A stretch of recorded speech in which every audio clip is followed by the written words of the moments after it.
If anybody's in here, could you leave a comment so I can see if I set this up right?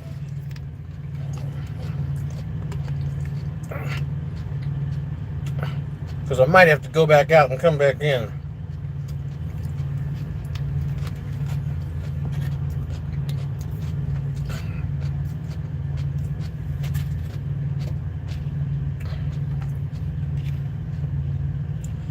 All right.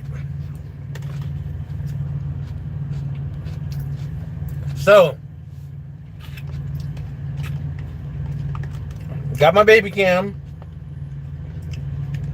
and I got my tablet.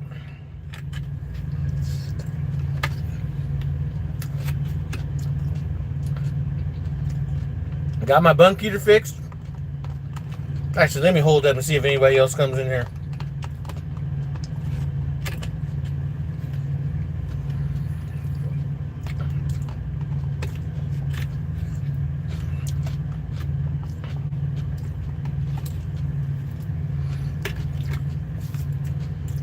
Dang, Christy, I might have to have you walk me through this damn tablet.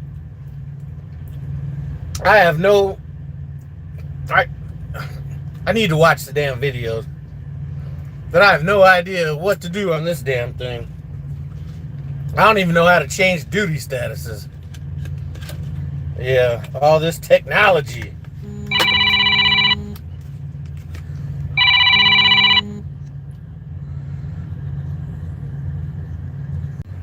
All right, so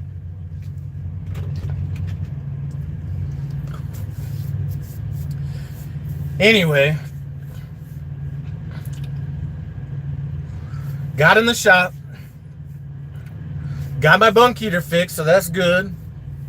I got all new batteries, even though they probably were somewhat fine. I figured I might as well get all of them done. There's a small coolant leak that I'd never noticed. Hopefully I didn't get upsold on that, but that, and then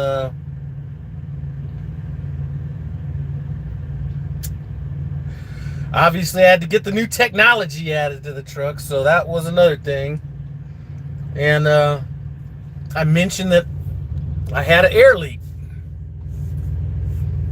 So I get a call while my truck's in the shop.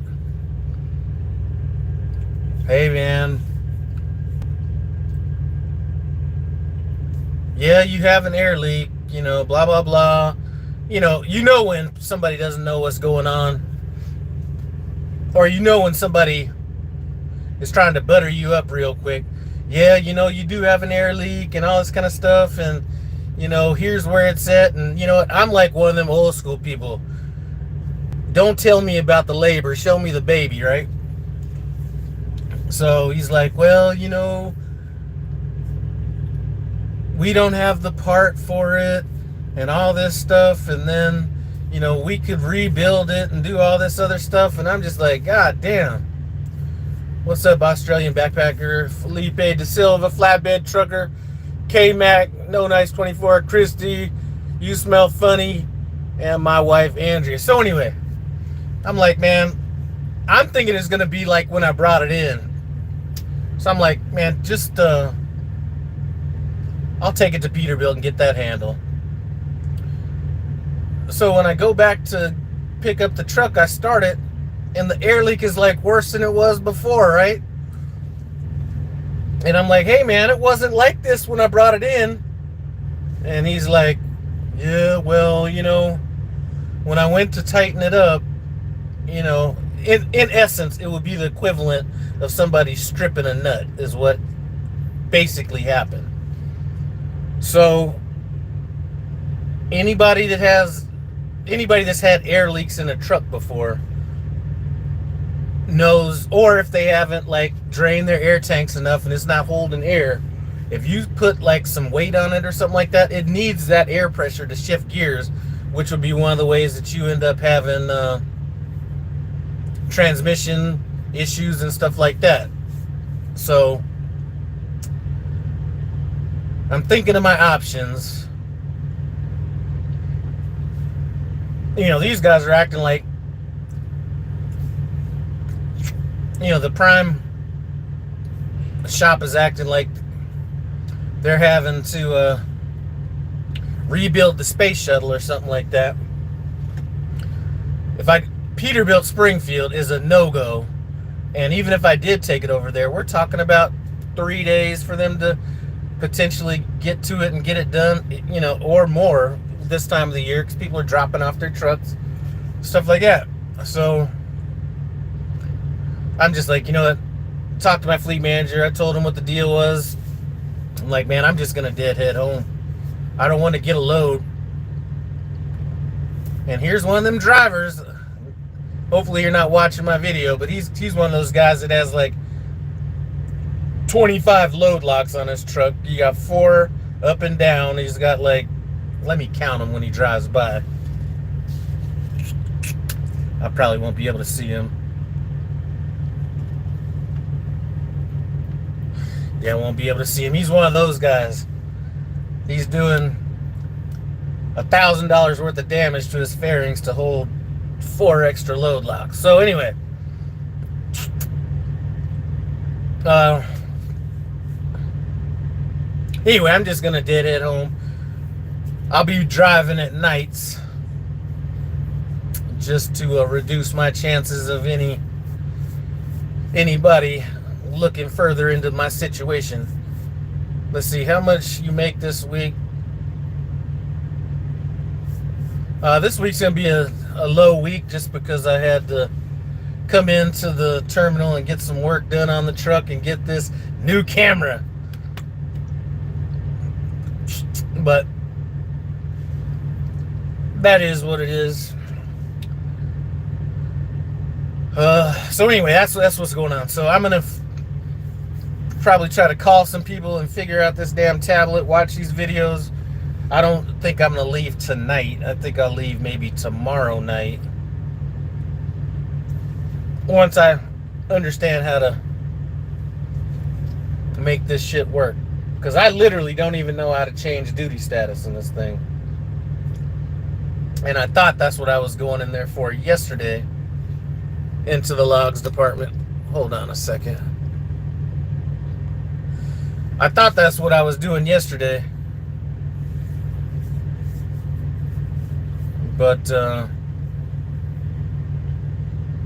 they didn't even talk about the damn tablet in there, so that was a waste of my time.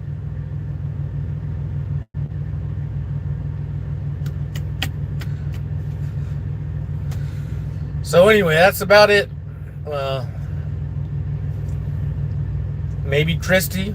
I don't know if you got a load or whatever, but I'm looking at this thing. It says 8 hours, 0 minutes left, off, sleeper bird, drive, on duty.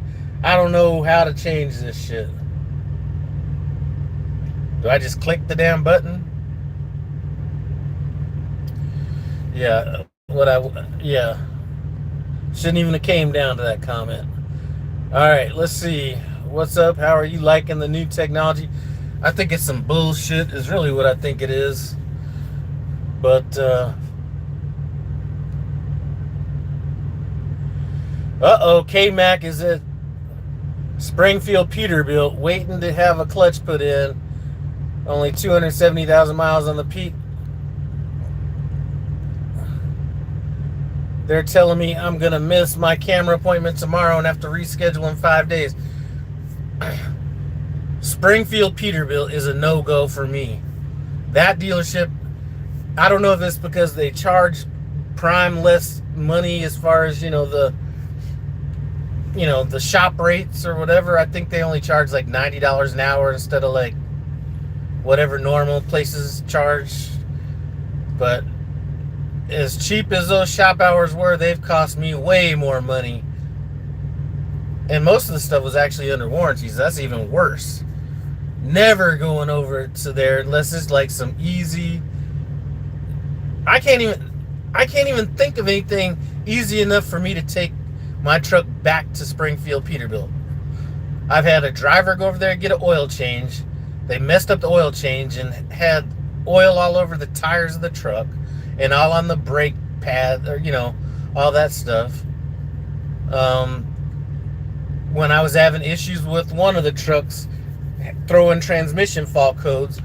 They replaced the gear shift stock, but they never updated the software to go with it, so it was having problems until I got that truck into Denver. That I'm not going to go so far as to call them incompetent, but I've rarely had like a truck go over there, except for, let me see what I've done over there that got done right.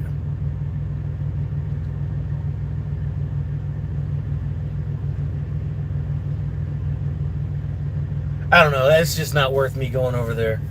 Tony Ramirez, what's up? New to the channel. Well, welcome. At some point, I am going to get back to actual videos that help people, but it's so much easier just to come on here and talk shit and engage with people than it is for me to come up with some stuff. I had some good ideas about, you know, people asking if we're capped at prime and all that kind of stuff, and I got a theory on that.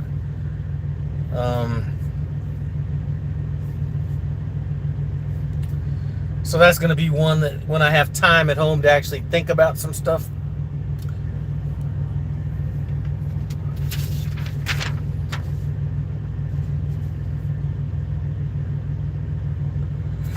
So it is going to be nice not having to thug it out when it, you know, I probably won't turn on my bunk heater until I get down into the low 20s as far as outside temperature, because I kind of got used to sleeping in that colder stuff. But man, when it was down in like the high teens, boy, it was rough getting out of bed in the morning. Tony Ramirez lives in El Paso, Texas. I'm a truck driver. I do drive in, buddy. El Paso, I rarely get through El Paso, but I never realized how goddamn big that city was. I was thinking I was coming down, is that on 10 or 20? I think it's on 10. You could tell me. But I'm driving and I'm about to go through El Paso. I'm like thinking, oh, this is just some small town. I'm going to breeze through here. It's like 8 o'clock at night. Nope. Yeah, 10. Man, there was traffic out there, and I just didn't expect it. I thought El Paso was like, it was so much traffic that I actually ended up like Googling what the population of El Paso was, and trust me, I was surprised about that one. All right, Rakesh, one of my former drivers, winter driving and what supplies you may need would be cool. Man, we could just talk about that right now. I'd like to get a full-size shovel on my truck. Not like a shovel like you're gonna shovel snow, but like not a gardening shovel that's like a spade, but a flat metal, like steel shovel with the long handle on it. That's definitely one for me. Gotta keep that alcohol on the truck. That's gonna come in handy if you if your windshield wipers start freezing up, or if for some reason your brakes are locked up or something like that on your trailer. Just squirt a little of that in that red line, put that back on, push the red button, shoot that through. That'll help for that. Ice melt, if I haven't said that.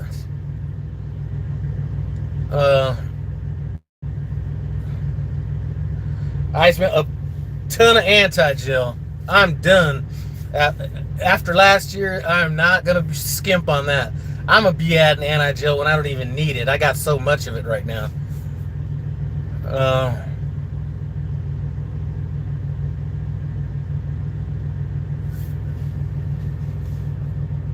Damn, I got a video. I'll tell you what.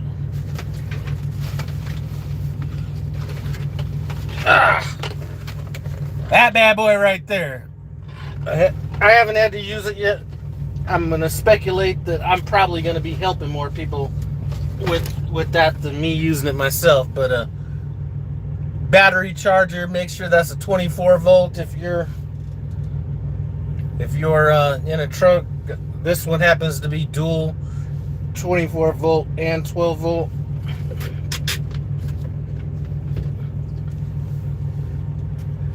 Definitely run when I'm, I still have on regular old wiper blades. I might switch those out for winter blades. But I'll probably only do that when I'm actually almost forced to doing it. K-Mac, I thought about getting the Peterbilt heated tanks. The problem was, I'm not sure where my fuel gelled last year that would actually, I don't know, but I thought about doing that. But man, that was a lot of money, and I know anti-gel, that would take a lot of anti-gel to like offset that much money on that. And if I'm not correct, for some reason, somebody told me, or somewhere I heard that Peterbilt has like heated fuel filters or something like that. I'm not 100% sure on that either, but food and water definitely.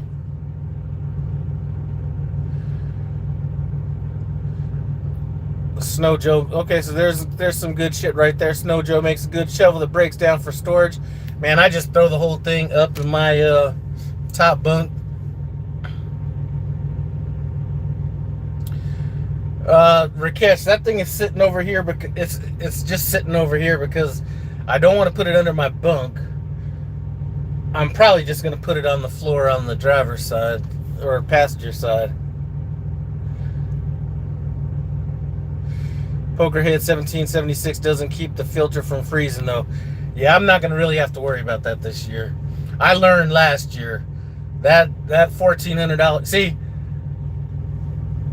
lessons not learned in blood are easily forgotten or soon forgotten, and that $1,500 bill or whatever that was last year, I learned from that one. Flashlight, that's kind of one of them obvious things that you should just have on a truck anyway. I'm trying to think what else.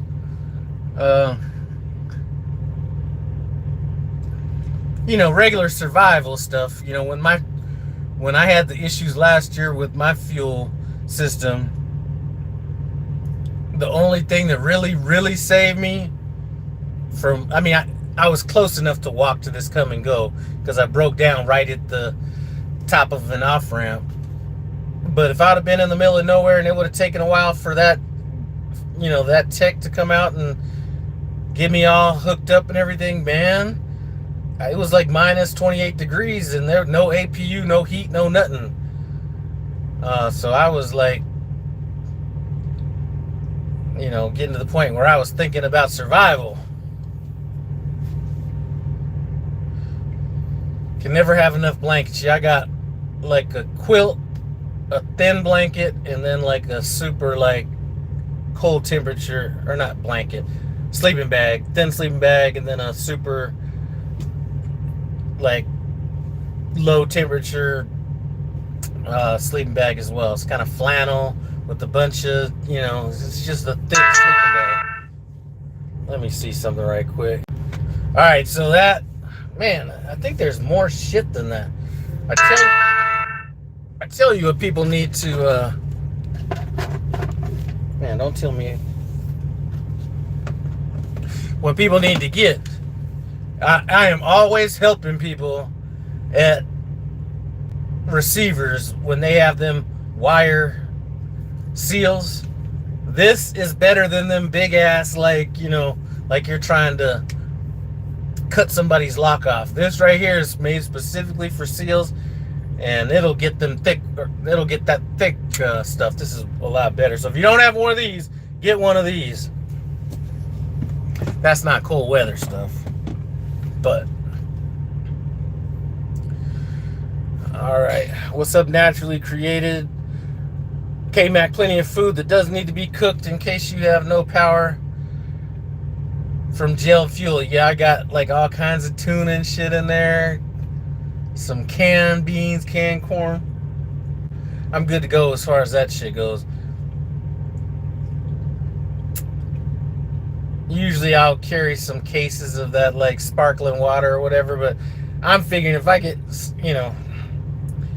usually when it's that cold, there's some snow somewhere around. So if worse comes to worse, you could always eat the snow.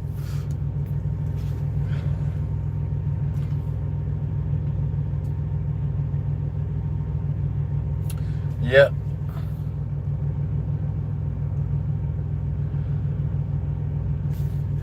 Yeah, Pokerhead, we already spoke about the alcohol. As far as the dish soap goes, I'll use that in the summertime because that usually works better on bugs. But in the wintertime, I go, what's that shit called?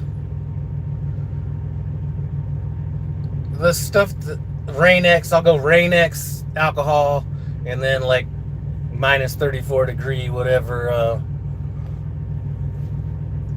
washer fluid.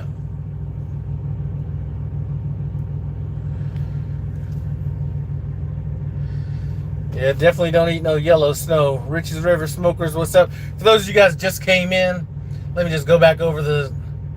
My wife has all them hot hands things. I don't think I ever really brought them out here. But for those of you guys just came in, I brought my truck in to get that new technology, and then which I still can't fucking figure out. I mean, I can figure the camera out, but I took my truck in the shop, told them the stuff I wanted done, new batteries, bunk heater get fixed. There was like a small coolant leak, all this stuff. And then I said, I got an air leak. It's coming from, it's coming from the back of the truck. And it was more of a nuisance than it was a real problem. And then when he went back there to fix it,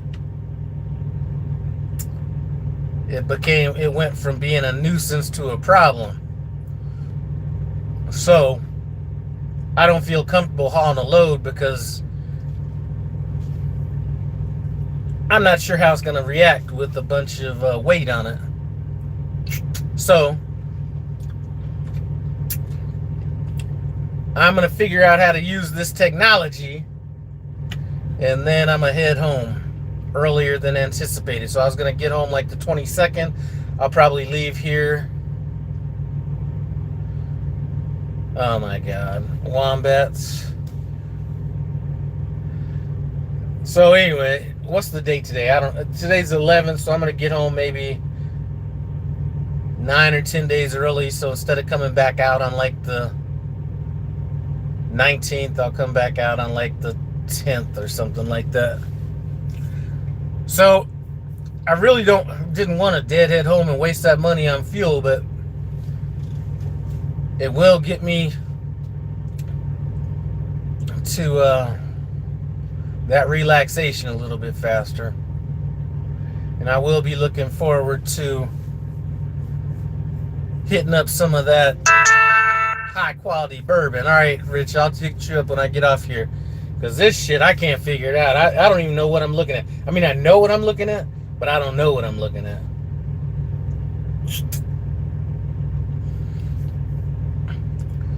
My Pete eats coolant. I have to top it off about every 3 months. Just disappears.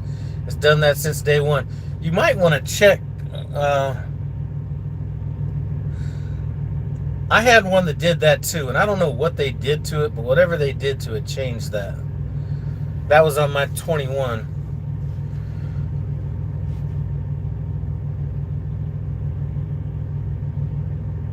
Yeah, I don't know what they did, but last time I took it in there, they got it hooked up.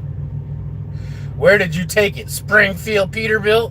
If you did, that's probably why they haven't figured it out.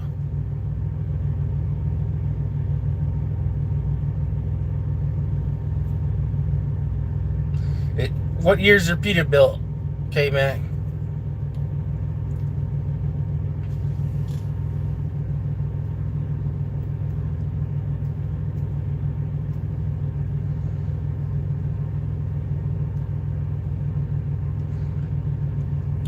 '22, that's odd. 22s don't run, 21s seem like they were always like their fan was always turning on and off and stuff like that. I was just surprised that it's been doing that on a 22. Now, last year, even in my 24, when it was like below zero for like that good 10 days or 12, however long it was going through some coolant at that point.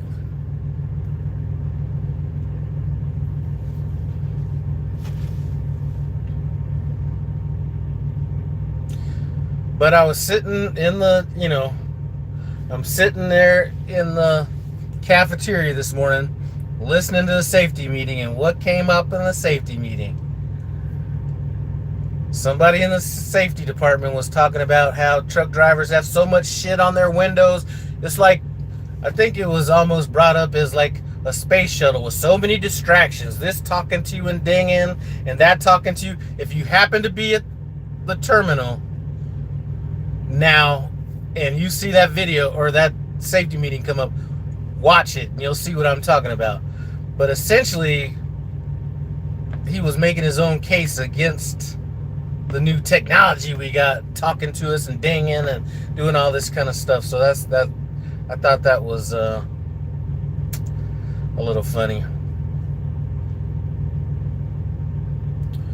Daddy Dutch Barbecue, what's up? Hopefully the weather's fine on the way. I don't know. I haven't looked at the weather along my route home.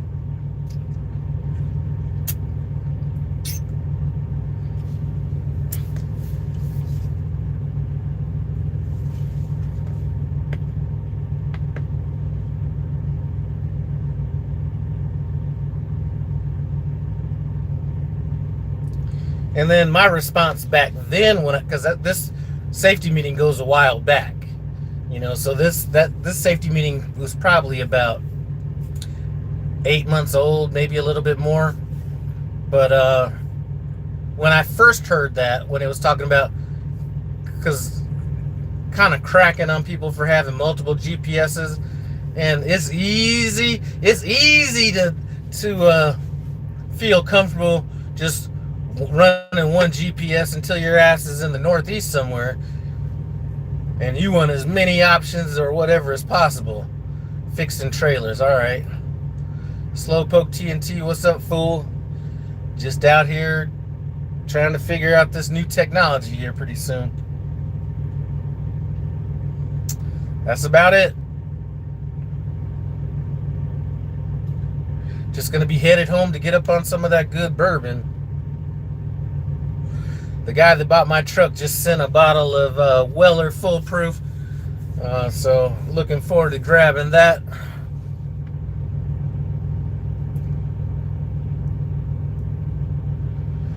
Let me see. Can you show me your setup real quick? How are you seeing comments in recording? I don't know. It just does it. It's the way it's always been. I don't know if there's a setup to show. I can't turn it around. Off-grid trucker, what's up? A slowpoke. Are you asking me if I'm headed to San Diego? No, I'm just headed to Denver.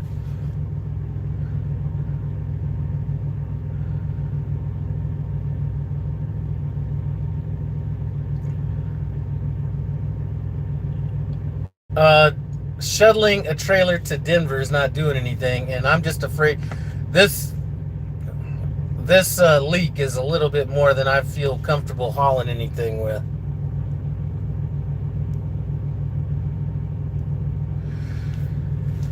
T-News talking about his Qualcomm would go out and his Ram McNally would mess up too. Man, I'm telling you, if I'm going into, like, let's say I'm going down into, like, some of these places in the Northeast, man, I'll have my Peterbilt GPS. I'd have, at the time, the Qualcomm going. I'd have my Garmin going. And I'd have Google Maps going all at the same time. Daddy Dutch Barbecue, I have a full bottle of Weller Green waiting on me. That's good stuff. That foolproof, I've never really had any Wellers, so that's, I'm a fan of, I guess I like all bourbon, but I like wheated bourbon, not any more or less, but I don't really buy that many of those. So just looking forward to a little bit of a change.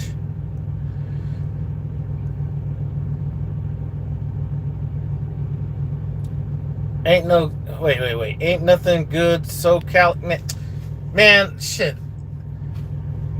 If it wasn't for grandkid and all that shit, man, I'd probably be moving to California anyway. Well, not me. here's the thing. I could move out there and leave Denver right now, but I was thinking more along the lines of like a vacation home or something like that. And boy, as expensive as a lot of that shit is, that just doesn't make sense. But I would shit, man. Last or 2 summers ago, whenever I went out to California, that had me missing California all over again, or at least San Diego.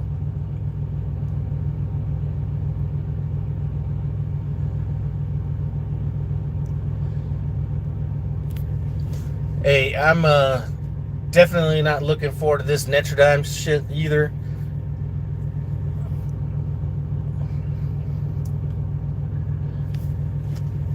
I'm not sure. I don't know. I'm probably not going to be a cheerleader for it regardless of what the situation is. Just like I said, it's not necessarily what it is. It's more than that, but definitely won't see me up here like my man, Peruvian trucker out there. I'm thinking he's trying to become lease driver of the year with them videos he's putting up.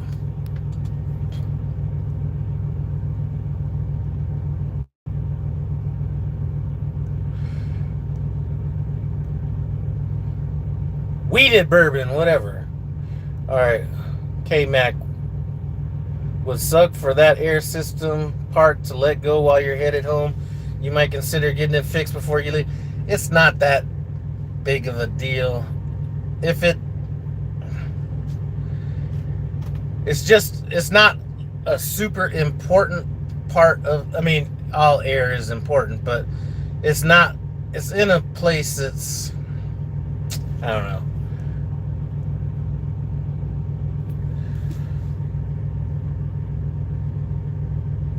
But like I said, to get it fixed, it's going to take at least 3-4 days for me to do it. So I'll be sitting out here for 3 or 4 days, not making any money anyway.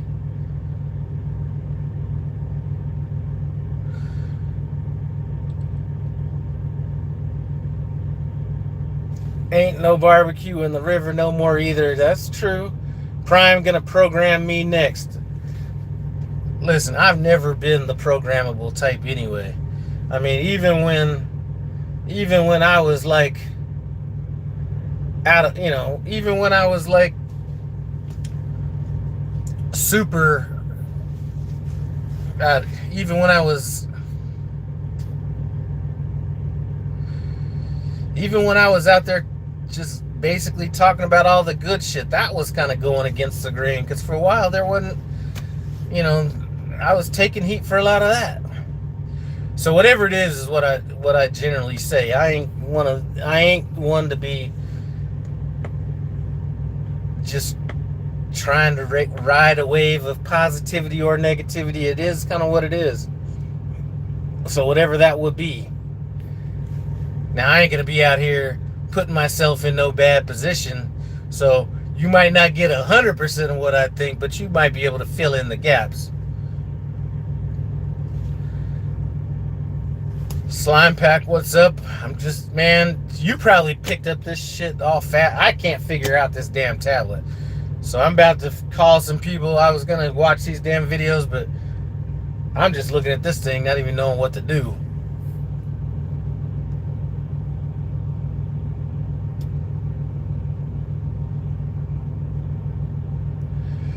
Let's see. Sounds like you just turned off the tire inflation valve and trucked on.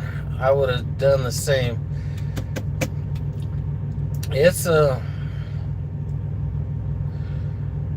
like I said, I'll be making that journey at night going home.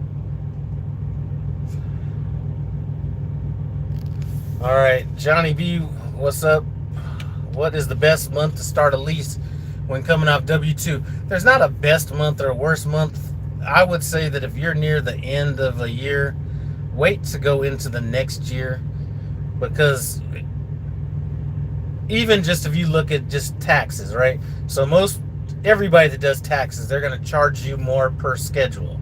So even if you just did 1 month as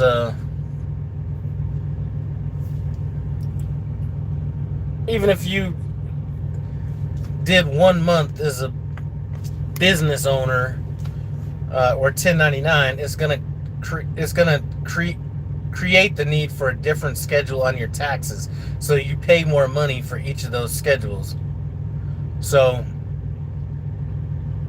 I would wait to the end of the year if that be possible. It's not that big of a deal either way, but that would be my suggestion. The air leak's on the truck. I don't have a trailer right now. Tim Travels, what's up? Slime Pack is sitting in outbound. All right. Well, I'm sitting right over here across from outbound. Are you on the scale over there?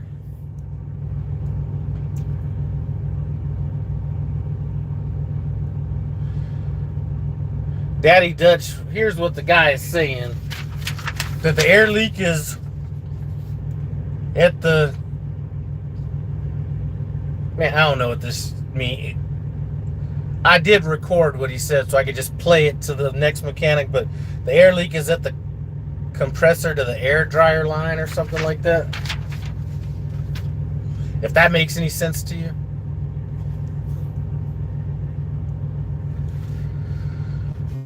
Shamarcus, what's up? There's a Trans Am truck right over there, you know, like when you're headed to outbound. Those trucks that park along the side of that curb, one of those is a Trans Am guy. I just go over there and welcome him to the, you know, welcome. I don't have no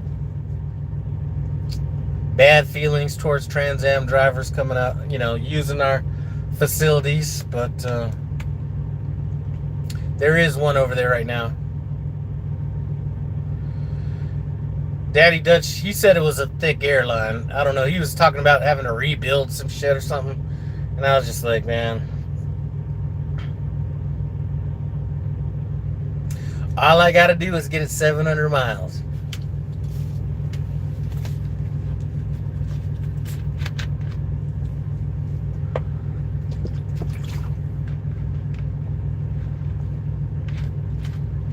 Trans Am married up for sure.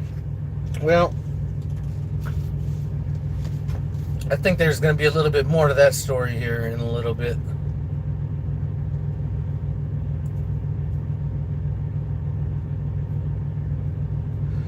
Trans Am probably thinks the terminal is the Emerald Palace with Rob Lowe as the great and powerful Oz. You know, I saw Rob Lowe walking around today. You know, he walked by and said, you know, Semper Fi, because, you know, we were both in the Marines. But had this been maybe a year ago, year and a half ago, maybe they could look at that. But Rob Lowe is keeping a very low profile right now.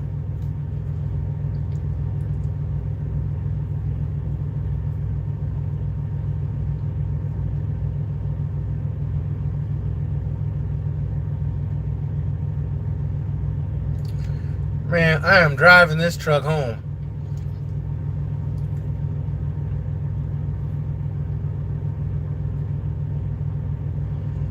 I got 5 duffel bags worth of, you know, 4 duffel bags of shit back there. Man, I've rented a car and gone home before when I had a truck in the shop. Actually, at that raggedy ass Peterbilt. And that just didn't make no... No, it's going to cost me as much money or more to rent the damn car. And I got to rent it coming back. So that's like $1,000 right there. And I can't... Like, I want to stock the shit up with stuff I have in my house. I don't want to be, you know, messing around.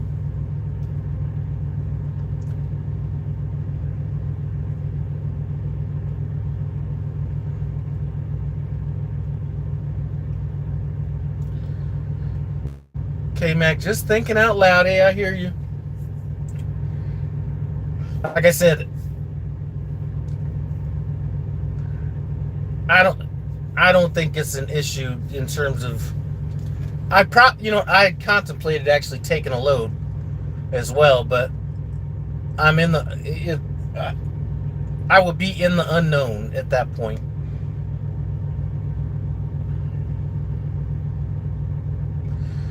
Pokerhead 1776 heard the Prime purchased land in the Atlanta area. Can't wait for that terminal. I heard that as well.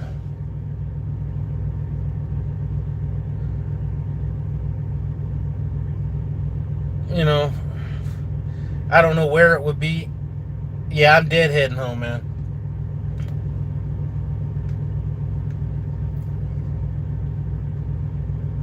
I don't know where that terminal would be, but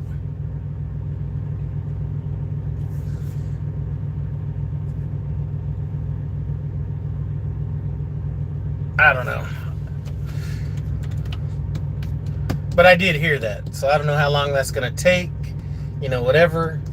You know, when they were building that Salt Lake City terminal, like most places I've really seen that are building stuff like that and have like deadlines, because that Salt Lake City terminal went over as far as time went and everything. But you know, you'd usually have crews working that shit 24 hours a day, and they would like work that. And this, I'm saying, in the summertime, they'd be out there just leaving and, you know, not working throughout the night. And I thought that was a little strange. So if they do that out there, then it could take a while to get that place done.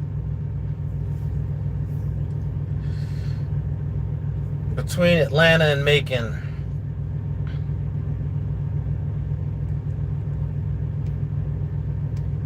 Yeah, that'd be a good area. I mean,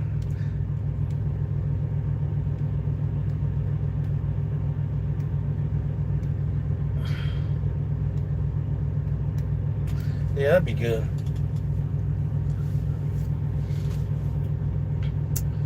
But see, I don't necessarily need a bunch of shit. Like, it's good if I'm here right now.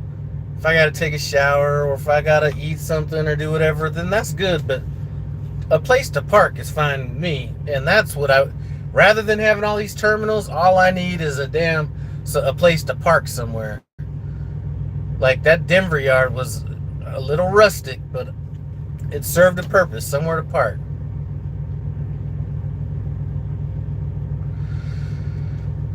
Daddy Dutch Barbecues, their new 8-bay trailer shop took 16 months to build. I don't remember how long it took to build that Salt Lake City terminal. It was a while, though.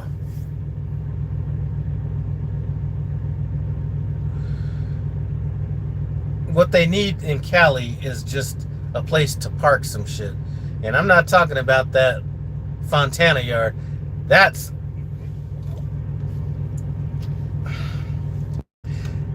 place is horrible anyway. Like, I'd avoid going there at all. But if they just had a place in California to park some stuff, then that'd be good.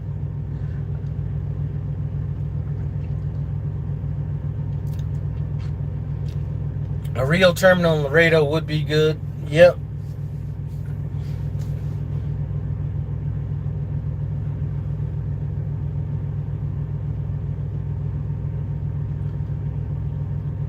That terminal can be a little tight.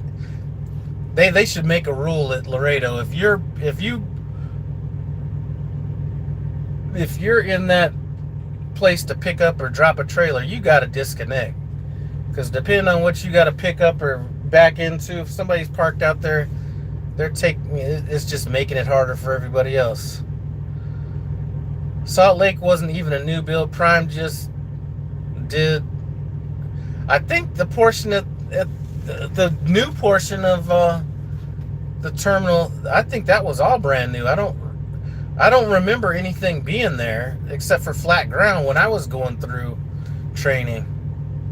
Now, the first terminal, that building was, you know, somebody else, you know, that was another person's terminal, but where the basketball court is, showers, all that stuff, that was brand new.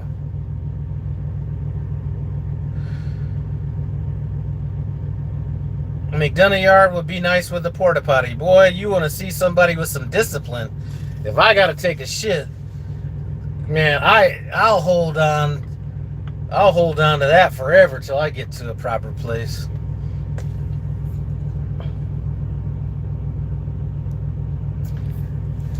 Recently saw a little prime mini floral terminal in Pearson, Florida.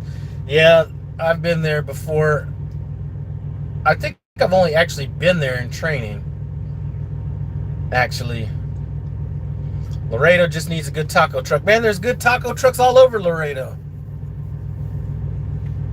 Actually, there's a gas station out there. It's a Shell. It's like right around the corner from the terminal. I think I got one. I think I got like just a bean burrito out there, and that shit was fire. The yellow terminal would be good out in California. Tracy, California. I don't get out to Tracy, California all that much.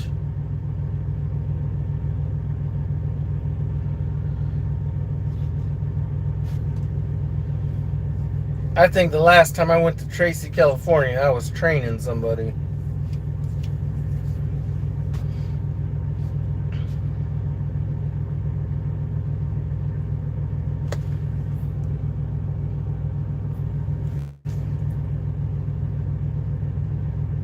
I just feel like such a nerd with this damn camera up here.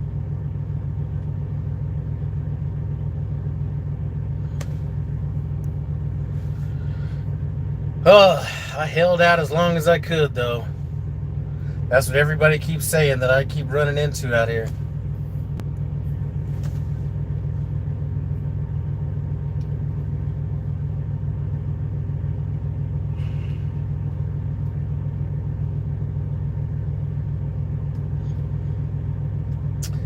I like the taco stand that was around the corner from the old Laredo yard. Little old Mexican lady made burritos the size of your damn forearm.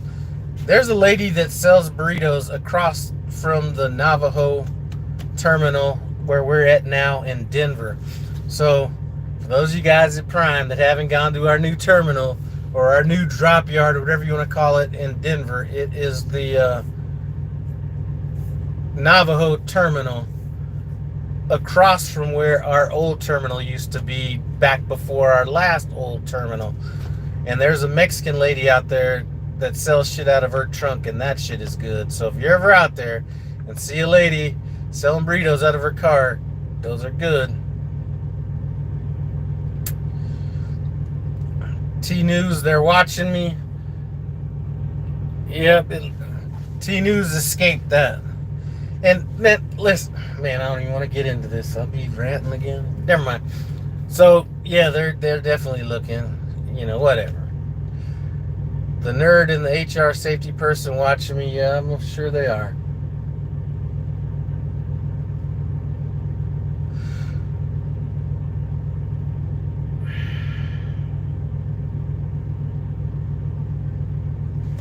Man, I forgot my damn point.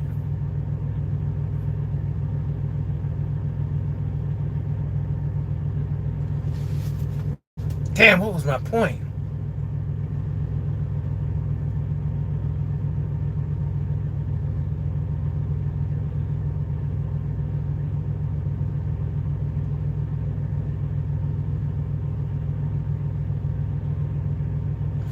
I don't remember.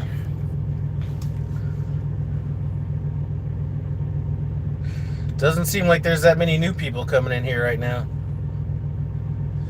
I see you, as they call them. I see a few yellow vests out there. Not a ton. I don't know if they're training police officers on the pad, but they got police officers down there. Look like they're doing like a driving test or something. And I was gonna rant about, I might rant about the camera later, but I don't think that's the topic that I need to be talking about that much, because I think they're trying to squash the resistance, so they might be a little quick on the trigger on that right now.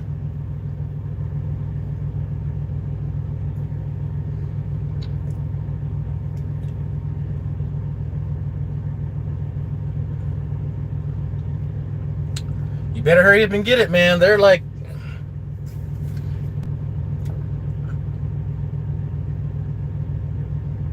they're pretty serious about that.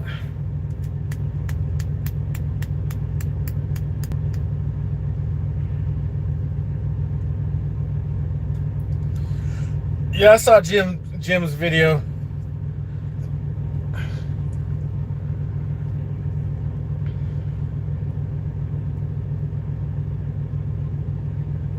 Yeah, I just don't really like. I'm gonna say what I think about it. I'm pretty sure. It's hard for me to hold my tongue sometimes, but I really think that there's a lot of factors going on right now with this camera in terms of just the camera in general, driver attention, all kinds of things that, would lead me to believe that they're not going to have much patience with anybody that might be going against the grain, should I say.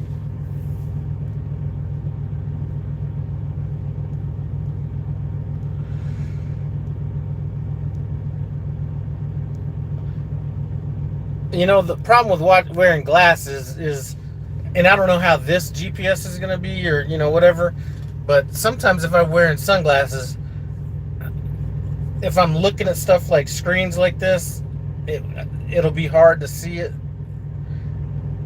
for some reason or another. And I don't really drive with glasses on anyway, unless it's like sunglasses, unless it's absolutely necessary. Usually I might wear it like if I'm sitting here and the sun's like coming through, but I don't really feel all that comfortable with sunglasses driving.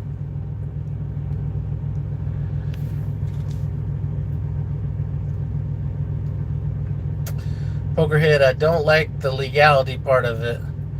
All right, this is what I'm saying.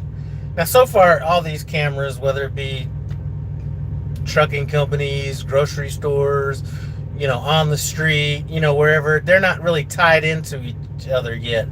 And I just kind of, when I'm saying that it's the principle about it, it's not necessarily just the camera. I mean, it is, but it's not. But it's just the way everything is going. And at some point, we're going to be in a situation where somebody's going to have constant, like you're basically on camera damn near 24 hours a day anyway. But at some point, all this shit is going to start getting tied together where, you're not going from a grocery store to like somewhere, this got you on camera to somebody somewhere else has got you on a separate thing. It's going to be like all tied in. And I just think that is fucking sad. Like, how much fucking surveillance do we need?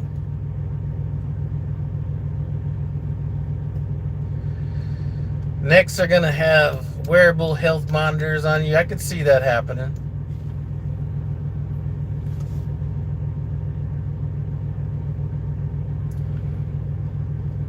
But I'm assuming, hey, if I'm on one of them loads, if I can't talk my way out of one of them loads going to New Jersey, I'll just be yawning a lot.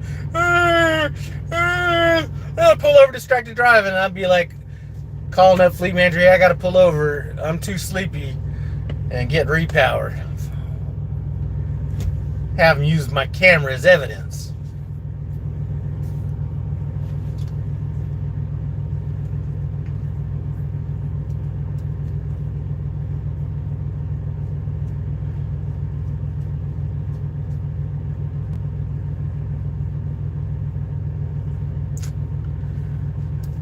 Say, when Tim Travels was talking about the sensors in the bunk, he had people believing that shit, and he took heat over that because people were actually like believing that shit and calling up Prime, I think, asking about those I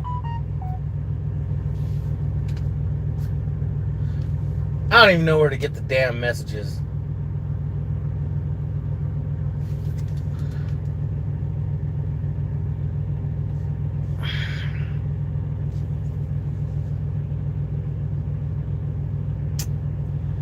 I have no idea. Oh, wait, I go to the Prime app. What am I thinking? Boom. There's the Prime app. Now it's asking me to type this. Anyway.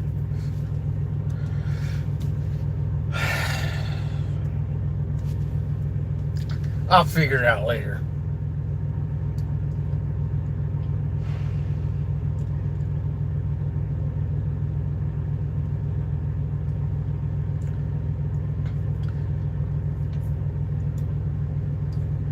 Yep, Terry had people actually believing that, and I think that was one of the things that got him in trouble. There was like a number of different things that he was bringing up that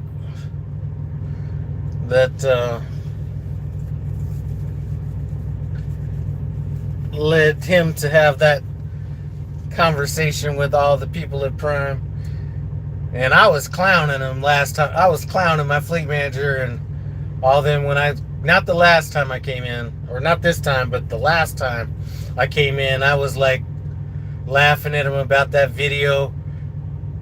The one that he really went in on. I don't want to say the name of that video, but I think if you were to look it up, it started with corporate. That was like one of the funniest. I mean, it was just funny. And I went to my fleet manager. I was like, yeah, did you see Terry's video?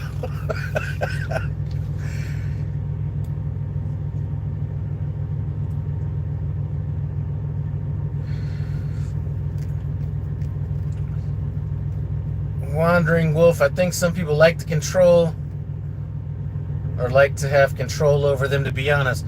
You know, here's one thing I will say. I don't like this kind of control, but I do like I'm a point and shoot kind of person. So I'd like the lack of control over my loads and stuff because I don't have to think about it. It's just like, boom, get it and go. So from that aspect, I like somewhat control. I mean, I'm, you know.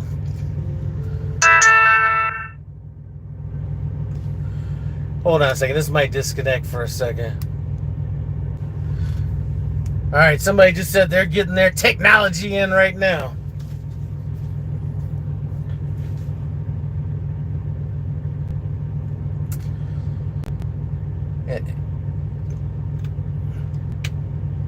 So yeah, so Terry got in trouble for that. He got in trouble about the missing driver. He got in trouble about the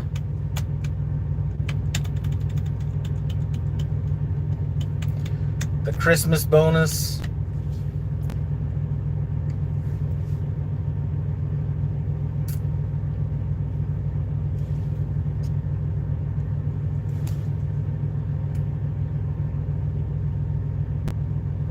Dang, now it got me worried about.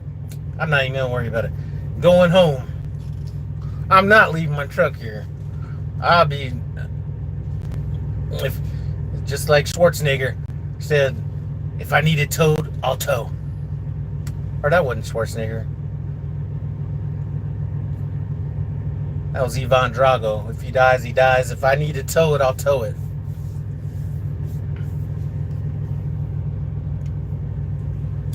$412, what's up? I'm just catching some people up on date. I'm going home early. Not because I necessarily wanted to, but because I took my truck in the shop to get this shit done and everything, and then I had an air leak that I told them to fix, and then they proceeded to make that air leak worse. And I just don't feel comfortable dragging a load to Colorado. So I'm just gonna deadhead or bobtail out to Colorado and then just start my time early, my days off early, and then just come out early. So that's what's going on. That's why I'm going home quick or soon. Rakesh, Terry might be my favorite YouTube trucker besides me. Yeah. I've been knowing Terry a while before he came to Prime the first time. And the one thing I will tell you about Terry, you cannot have no casual conversation with Terry. Like some people, you could just be, you know, you could be thinking about some other shit and driving and, you know, doing whatever. Boy, when you're talking to Terry, sometimes that is not a pedestrian event. You gotta like be engaged in that shit.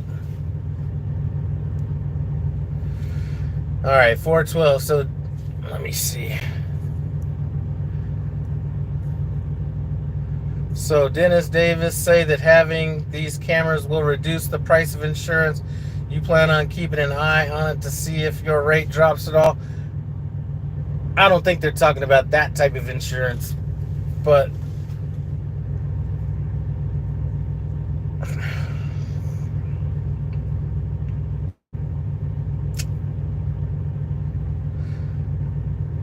I don't know. They could come up with whatever reason they want for it. Here we go. I don't mind the camera. Our company had it for like 3 years. If something happens to me out here, I'd rather have my family know what happened. In the unlikely event that somebody comes in here, shit, even if they kill me at night, the camera's not going to be on. And I guess if I drive off the road or something, you know, I don't know. I just cannot see the benefit of it rather than, I don't know. Maybe we're going to be, I don't know. I'm not even going to get into it.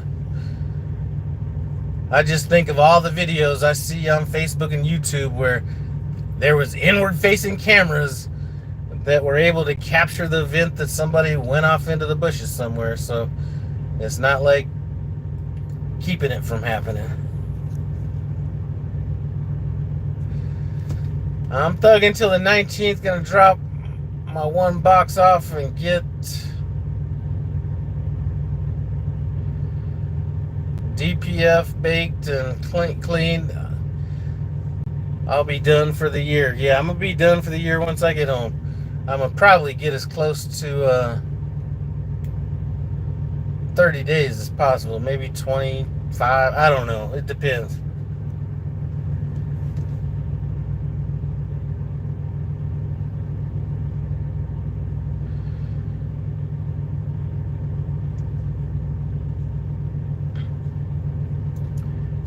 Yeah, they are definitely selling the cameras, and it's becoming easier and easier to do that. So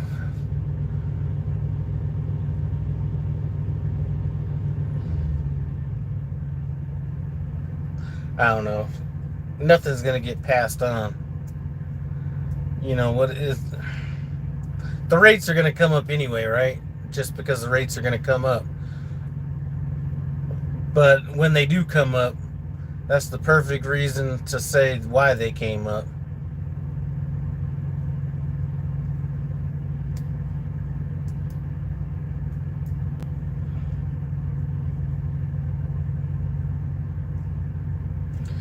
Then maybe we can get Peruvian Trucker to do another video. He didn't put enough emotion into the last video. I mean, I know he's good for a good cry every now and then, but I missed that a little bit in his last video when he was talking about the camera. As soon as I saw that video, I texted him and said that he's going to mess around and become lease driver of the year if he keeps up on them videos.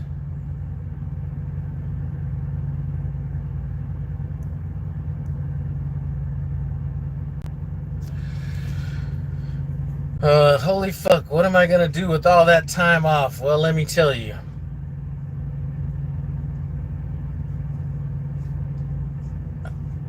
I'm going to be relaxing with a multitude of different bourbons.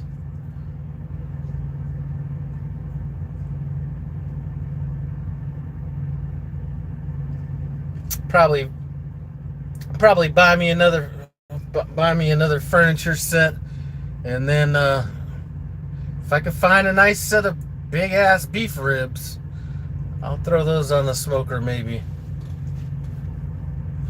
Steve Sherry, what's up?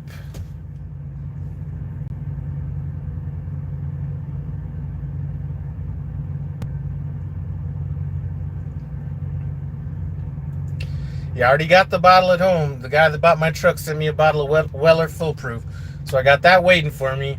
I need to tell my son he needs to come correct real quick, because that's his thing when I come home. And then I'm probably going to get a couple different ones. Yesterday was funny when they were asking if I was Mexican. You know, that wouldn't be the first time.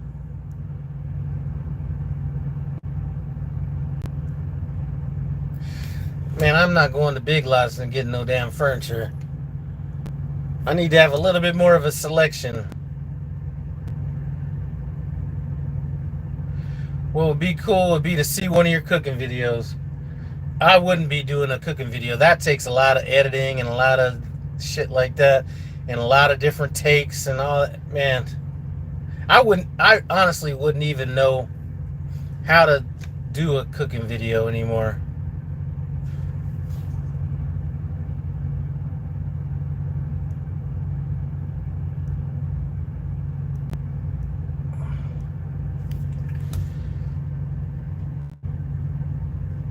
Big H trucking, going home way too much.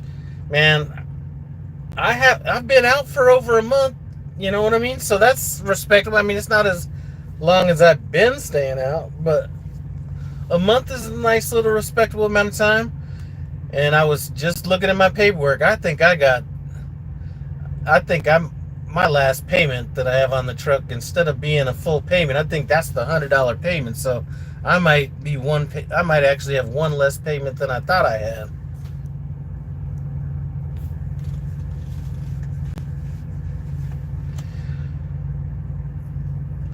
What they need to do is cameras in all vehicles to see what actually happened. I don't think they're ever going to get to that. Well, ever's a long time, but not in the near future. I definitely have a Spanish accent. I don't know about that. Went to look at Lazy Boy. They tried selling me 15K sectional. Yeah, they're definitely crazy for 15K.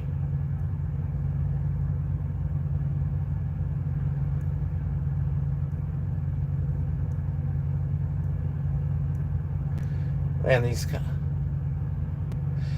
Alright, worked at Big Lots while you were on parole.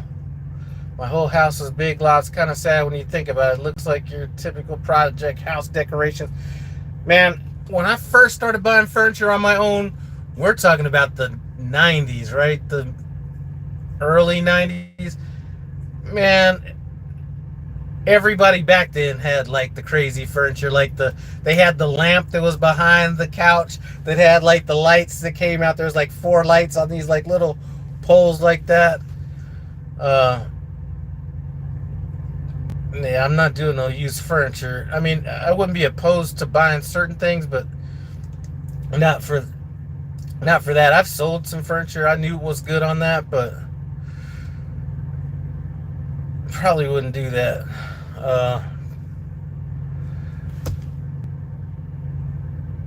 Man, the first bedroom set I got was that black particle board with the gold, like little rim, with the gold like rim on it. Man, we were struggling back then. Me and my boy, I used to live with back in the day. All right.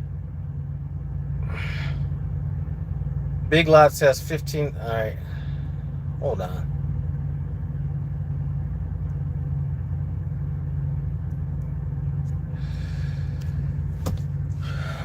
Shamark asks, how long did it take to get the title? So what happens is once the truck gets paid off, they're going to call you and they're going to be like, where do you want the title sent? All this kind of stuff, blah, blah, blah. And they're going to send you out a packet. And it's going to kind of walk you through the steps. Now, Colorado could be different than where you live. One thing is that they're going to ask you to print out a copy of your lease. Now, the reason you need that is to show that it was a lease. Because what they try to do is they try to say, you're going to pay tax on this other amount, right? Unless they can prove that it was a lease purchase. So you need that to show that the buyout was $100. Or else they're going to try to hit you with what the current value is. So that's where you need that. I don't know why I needed to get a VIN verification. So I went to Peterbilt. You could go to Freightliner, ask them for a VIN verification. That was about $50, and that took about 15 minutes. And then they wanted a scale ticket. So just go to a scale, scale it out and take that in with all your paperwork. It costs $11. It took about 2 weeks to get to my house once they called and asked me all those questions. And then it probably took, I don't know when the actual title and my name came in, but I was back on the road by the time that happened. And then you tell them you do not need new license. You don't need to register. You just need the title switch. Because they don't understand that. They're going to keep trying to get you, they're like a lot of places, like Colorado's not a heavy trucking type place. Places that have a lot of truckers and stuff like that, like maybe Texas or something like that, they might understand why somebody would want a title transferred without the plates. And then make sure that you have your insurance. I mean, you can get that on the app and, cab card and all that.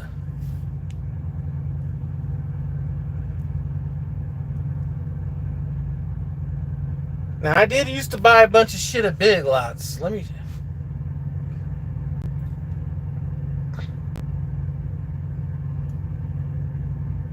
I forgot what I used to get at Big Lots, but that used to be one of my places.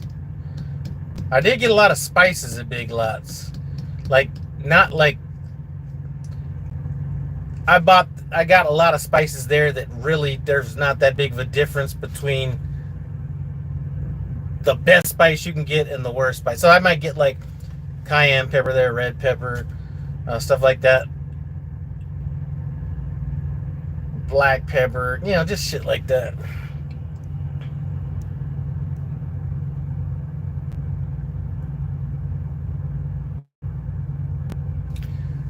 Big H has 1.5 years left. You would have even less payments if you would have just gone ahead and pulled that trigger on that lease purchase back when you were like, I didn't want to get it in wintertime. All right, here's another question.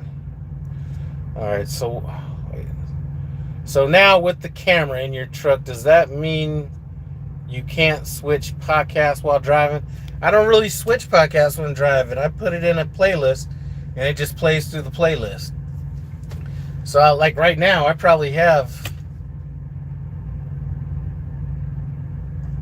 6 that I got lined up, ready to play.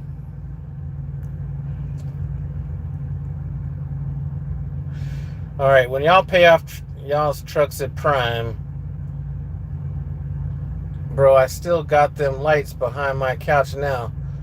But back to that question, when y'all pay off your trucks at Prime, do you pay the sales tax on them or just keep running their plates?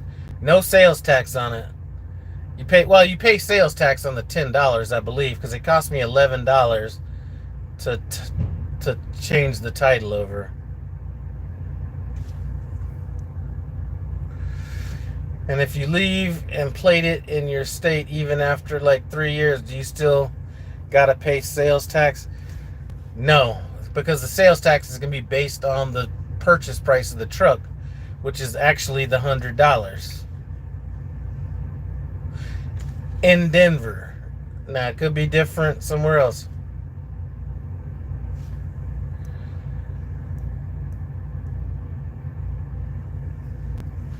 Johnny B says his uncle still has the olive-colored refrigerator from Montgomery Ward's. Man, people in the 80s would people my age, our parents, boy, they used to do some questionable shit. Now, one thing that we did have at my house, since my dad was in the furniture electronics business, was good furniture for sure, and good TVs, especially for the time, but them were TVs like, you didn't want to move no TVs back then. Those TVs, a big TV back then was like 25, 26 inches, but the actual TV might have been 200 pounds. So you'd have that, and then, like I mentioned in a previous video, orange shag carpet, and then, we had a TV, or not TV, a refrigerator with the ice maker, which was like one of the first, like that was not common back then. A refrigerator with the ice maker, and then the handles had like metal, but then they had like the simulated wood grain on the handles. And yeah, it was, we were just, those were questionable times as far as decoration and shit. And I think we had we even had like the wood panel wall in one of our rooms. All right, I know in PA there ain't none of that lease purchase buyout shit. You got to pay sales tax on its current value. Keep them plated with your carrier. Like I said, some places are different. I know in Colorado that's not the case.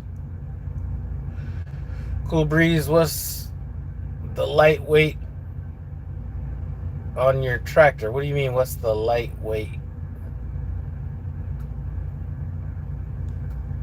I don't get that one. Are you allowed to buy furniture or just have it get off the sign up? Okay. I've never been in a relationship where I had full authority. I'm not gonna sound like, I don't know if my wife is still out here or not, but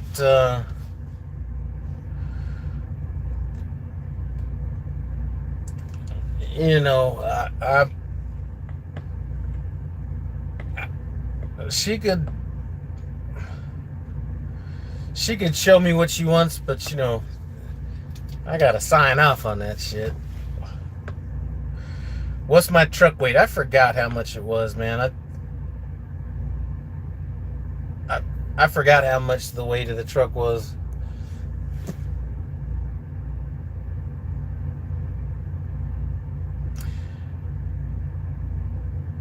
Johnny B, the Magnavox Zenith, man. My dad used to have Quasar, if you remember that. Quasar used to be a big brand back then.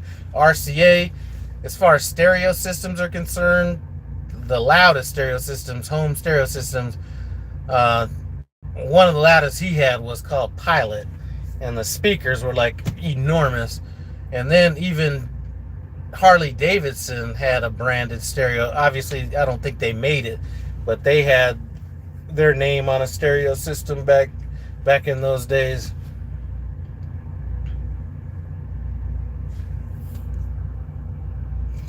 I think it's less than $29,000 for the truck. I just don't remember what it was. And TVs back then, man, everybody's talking about, everybody, you know, inflation's so high right now, everything costs a bunch of money. Man, TVs back then would be like $1,000. You know, just for a regular, you know, like 26-inch TV, or probably even more than that. Computers, because I think computers might have been one of the things I lagged a little bit behind on. I wasn't all that interested in them, but I think even computers were like $2,500, $3,000 or more back then with floppy disks. Man, some of you young bucks don't know. You know how hard it, you know, imagine going to school and taking typing class. They don't even have typing class anymore. I mean, I guess they assume that everybody knows how to type since everybody's, you know, kind of on computers so much, but actual class to learn how to type.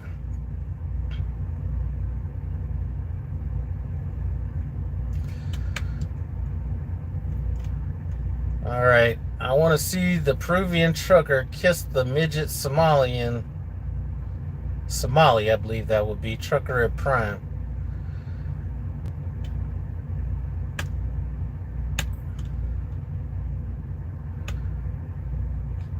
He actually came to Prime. There was one of my boys, I call him Samson the 4'5". He was 4'5". They met each other, and then he came over to Prime because of him. Well, that's how he got exposed to Prime. But can you imagine how hard that would be being that short, fucking around with some of this stuff?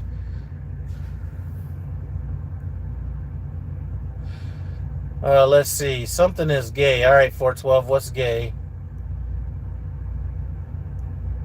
AOL online. Shit. Man, before there was online, my brother was into computers before I was. And he used to like have the whole thing where you'd like call up someplace and put the phone on the like modem and do all that shit.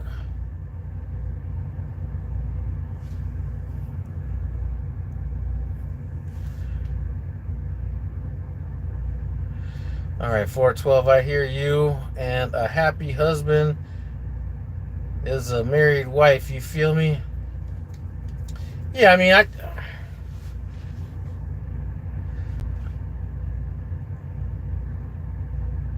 I'm not like,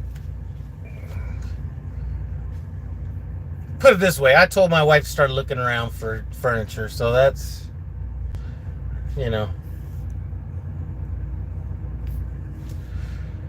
Dude saying he wants to see another man kiss a man. Oh, okay, that's what you're talking about. All right. Truck Trader Sam, house camera. I don't know yet.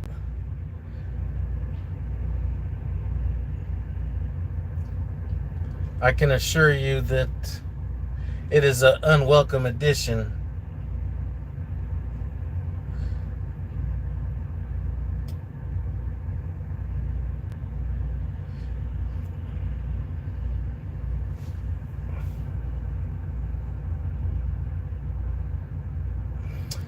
Shamark is talking about them old J.C. Penney's and Sears books. Man, I used to have those back in the days, looking in the women's underwear section and shit. But yeah, uh, that was a thing back in the day, them catalogs. And then you'd never actually mail off for the shit. You would just go through there looking to see what you wanted. Definitely a different time back then. Schools don't even offer driver's ed. You know what? Kids don't want to get their driver's license like we did back in the day. Like, back in the day, the first thing you did when you could, like, drive was get your permit and license and then go buy yourself a car and all that shit. Nowadays, I don't get the impression that there's that same rush to get your license and cars and all that shit as there used to be.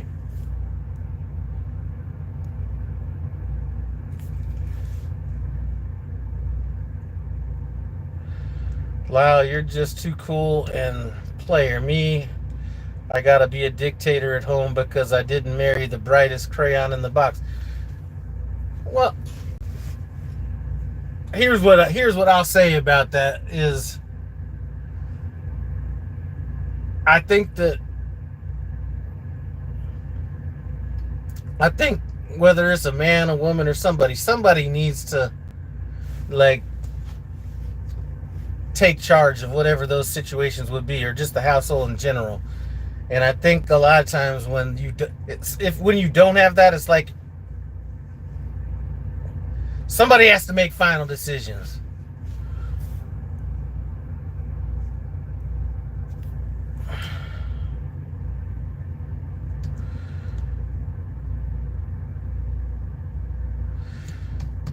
All right. 412 talking about kids not wanting to drive, getting Ubers and stuff like that. Yeah, I mean, when I got my first car was a Dodge Charger, 1969 Dodge Charger. Had that for a while, and then blew the engine on it. The guy that sold me the car, he was all, it had a shift kit in it and all this other kind of stuff. And the problem was it was shifting at such high RPMs. The guy never put a deep sump oil pump on it. So when it would get up high in RPMs, there wasn't enough oil getting to the top of the engine. And I used to drive, man, Back in the day, we used to just drive cars in any weather. The car I drove, 69 Charger, rear wheel drive, right? It had a shift kit in it. So when you're driving and it would shift from first to second to third gear, you'd hear you'd be driving and all of a sudden it would like chirp because it would like grab that next gear so fast. So when you're driving, it'd be like, and I'd be doing this shit in the snow and it was like just another day. I couldn't even imagine driving that shit in these days, but that's what I did. And then once I blew that engine out, the guy that sold me the car, he was like, man, can I buy it back? So I sold it back to him, which, you know, that's one of my boys still to this day. And then he kept it for years and years and years. And then he was going through financial problems and he sold it back to the guy so we'd moved out of the house back in the late 80s. The person that moved into my house still has that car to this day, and now it's like minted out, original color, you know, all that stuff. So he's put all that work into it, but unless something's happened since the last time I've been over there, he's still got that car. All right, let me see. Costco has pretty good furniture sometimes. My wife works at Costco. She was talking about that, but she's gonna have to take some pictures of that shit for me to. All right. 412 loves his wife. Been together for like 15 years. 2 beautiful kids. But man, when we first started playing house, within the first 3 months, my cable and gas was shut off. That has been hard because usually I was the one paying all the bills and that kind of stuff. So, but when I hate putting shit on auto pay too. But once I got into trucking, that's one thing that I did. And then she still handles like the HOA on the house we live in and the HOA of the condo that I own. And she does some of that stuff. But boy, it was hard letting that control go. All right. Night Rider. I live in Pueblo, Colorado, delivering furniture for Legends Furniture out of Tucson, Arizona. When I was young, my dad opened up a store in Pueblo, Colorado. This is back in like 1977. He owned he opened up a furniture rental and store down in Pueblo. The only thing I remember about Pueblo is I forgot what grade school I went to, but we were only there like for a short period of time. But as a matter of fact, I never did go to middle school there. I would have been either going to Roncalli or Pitts. I think I was going to be going to Roncalli if I'd have actually gone there. But we moved back up to Denver once he found somebody to run that store down there. They used to have a really nice little BMX like track out there. And I did used to get my BMX grind on. First, I had me old school people are probably going to be the only ones to get this, but I used to have me a Team Murray. And then I went to the track and saw these guys out there with real bikes, and I was like, man, I'm going to have to cut some grass or do something so I can get that PK Ripper. Anyway, that's old school shit. Most of you guys ain't going to know nothing about that. And I don't know if they still have that raggedy ass zoo down there, but they had a zoo with like regular animals in it and shit. Like, you go to that zoo and it'd be like nothing exotic out there. And we used to just ride our bikes down to the zoo, anyway. Don't you still do I still wish I had that Charger? Yeah, I do. My next car after that Charger, so once I blew the engine, I just didn't want to hassle with it, so I sold it back to the guy I bought it from. Then I bought a 1978, so this was like in 1986, probably 86, early 87 at that point. Then I went and bought a Volkswagen Rabbit, like a 1978 Volkswagen Rabbit, and that thing, man, stick shift. And how did I learn how to drive a stick shift? just drive a stick shift. And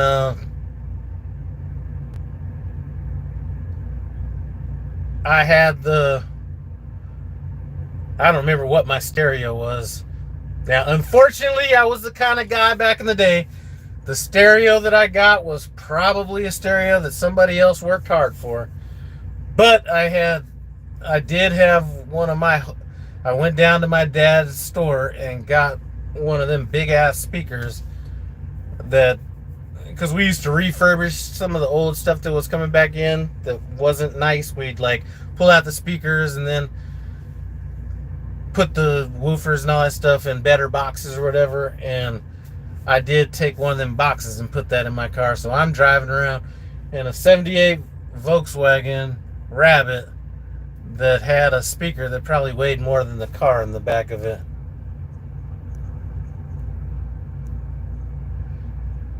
My first car was an 85 IROC Z. I did race a guy that had probably about an 85 IROC Z because this car was new. My car was old. Like, if I'm driving this car in 86, it was probably 20 years, so 69, 79, 80, so it was almost 20 years old, and the guy had an IROC, and I just don't think he understood what that 446 pack had on his ass. All right.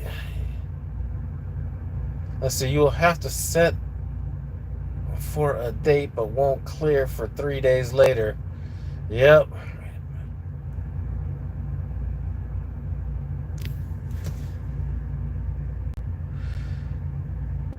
Had it on 4.2s. I was clean.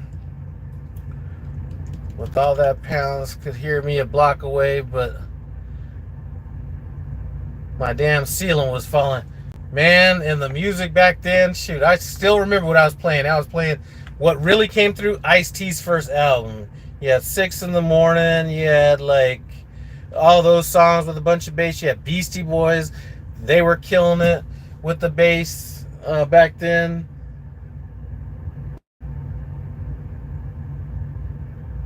Oh man, those were good times. And then if you really wanted to annoy somebody with a whole bunch of treble, then I'd be hitting them with some Iron Maiden and shit.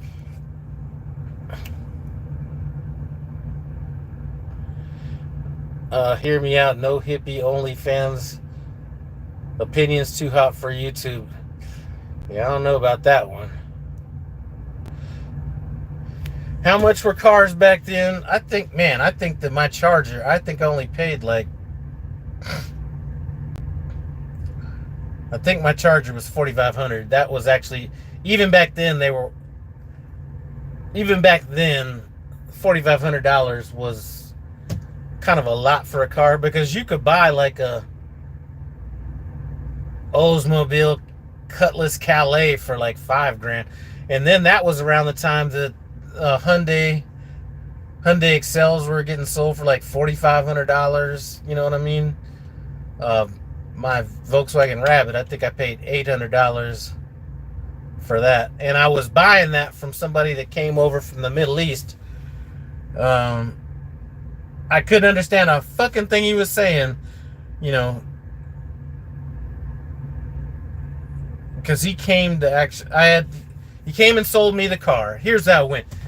He came to where I was to sell me the car. I bought the car, but I couldn't really drive the car.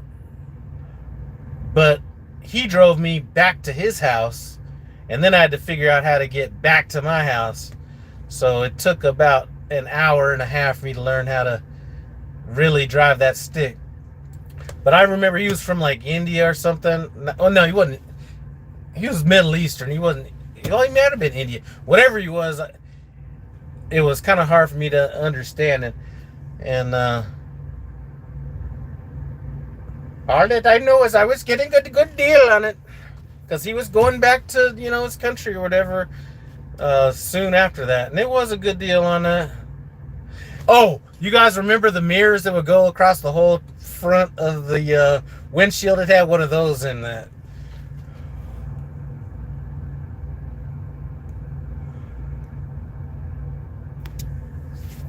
The Murray was from Kmart. I think my Team Murray came from Sears, if I remember correctly. But either way, them Team Murrays, boy, that was a heavy-ass bike right there.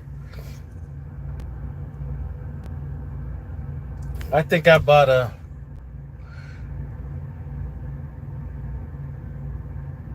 See, here's the thing. Peer pressure when you're younger. So I bought a PK Ripper, which was probably better than the Diamondback I got later. But when I moved back down to Denver, Aurora specifically, everybody was rocking Diamondbacks and they were kind of clowning on my PK Ripper. So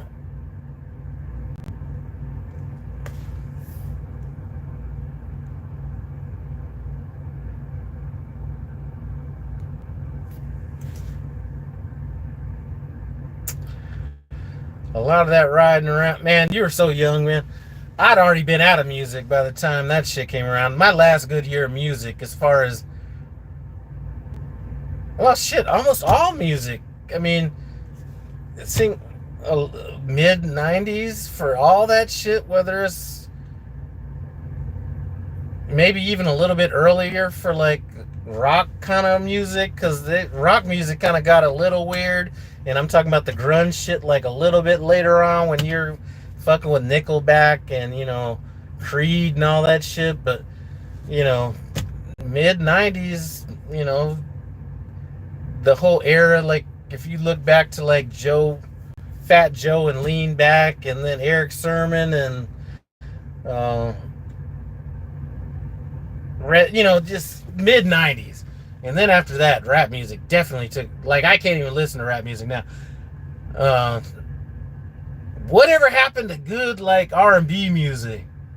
Or even, like, other music, like Natalie Merchant, Sarah McLachlan, you know, just shit like that. Now, I can't even, I'm getting mad thinking about music these days.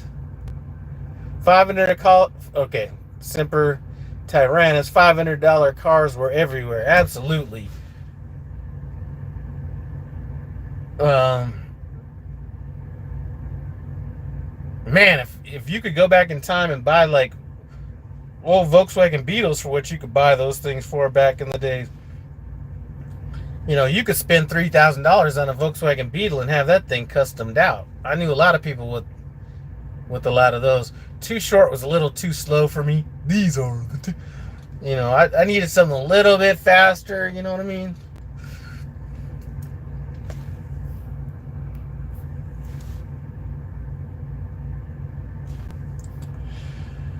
I can understand a Middle Eastern way better than I can Eastern European Russians. Well, the thing was, we didn't have no Europeans or Russians or Middle Easterners where I lived at, so that was my first time deciphering that stuff. Or trying to figure any of that stuff out. So Rakesh, know what? MB. You might have to give me the whole name on that. Unless you meant no MD. Mobb Deep. Yeah, I was down with Mobb Deep, if that's what you mean. Diamondback was cool, but none was better than the Redline GT. Man, I put that PK Ripper on that bad boy. I did know some people with some red lines, though. Sir Mix-a-Lot, Posse's on Broadway. That was another one that I used to be bumping. Craig, I called you earlier to try to figure out this goddamn... Is this thing going to keep going off and on? This tablet? But I called you. I'm going to be calling Rich later if he hasn't gone to sleep to figure out this damn tablet, because I don't even know how to go off duty, on duty, you know, none of that shit. But Craig, I'm going to be going home, man. I took my truck over to the shop to fix the air leak, and they made the air leak worse. And then wasn't going to say nothing about it. I had to say something to dude. I was like, because he's like, well, you know, if we do it, we're going to have to rebuild this line, whatever it was.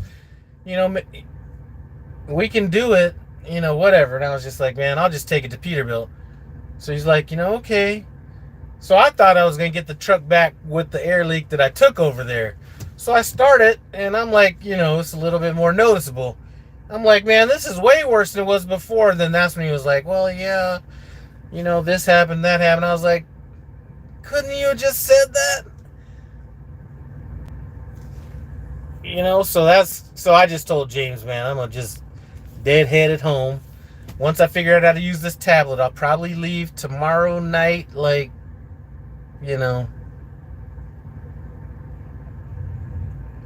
probably leave tomorrow night about 7, 6, something like that. So I could be whistling through the graveyard.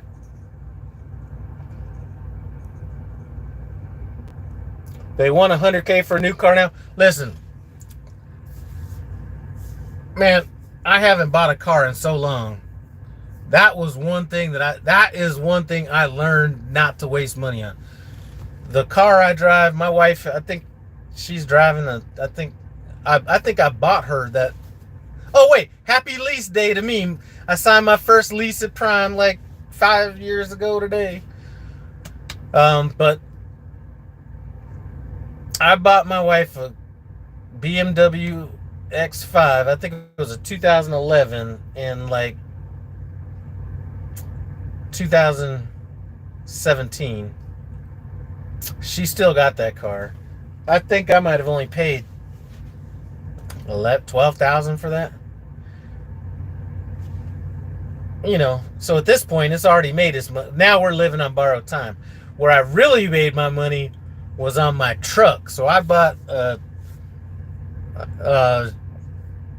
2009 Dodge Hemi Ram 1500 4-door, the old thing.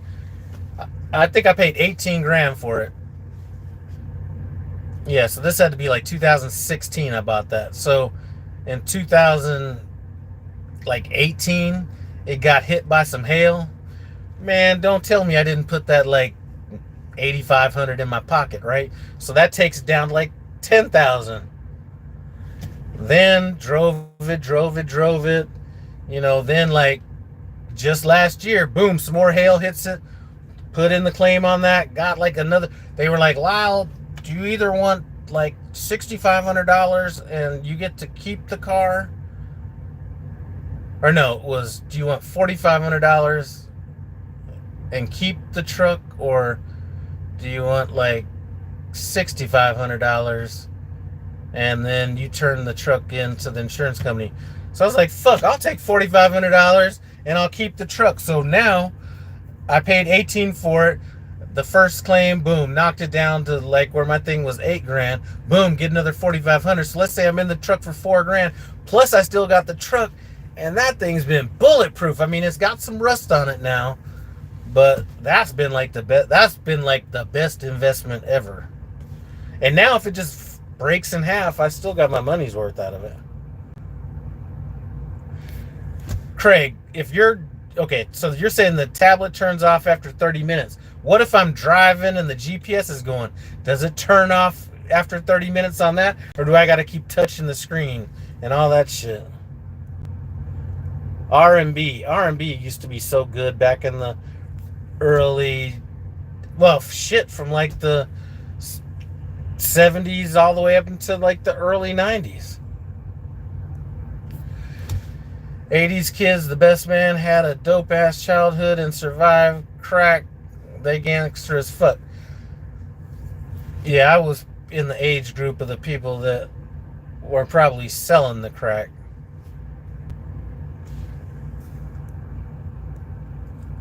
Tell James to give me money runs that you get, not the scraps I get.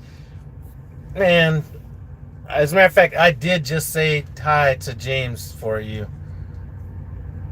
Or was it Audra? Actually, it was Audra. Luciano, what's up from Romania? Alright, I bought an 05 Ram 5.7. Splashed the thing out, blew the engine. Put a new engine in 3 weeks later. Drunk driver. Took it out running from the boys. Right now, if my engine blew on that truck, it would just be done. But the truck, when I bought it, Colorado cars don't really rust. when I bought this truck, it was previous a Missouri car, so it had rust on it. And once it starts, but shit, I've had the thing for like 10 years.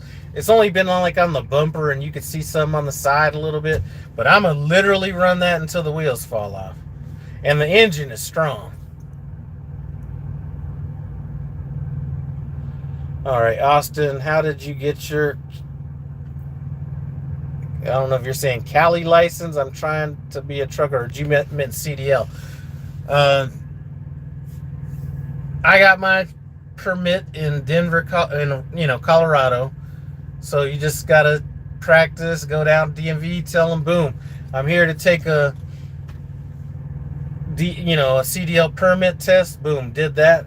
They gave me the permit. Then I came to Prime, and then did their little program where you pass your CDL. So that took about a month in Salt Lake City. I would have probably been faster than that, but you kind of get bogged down by other people under that system.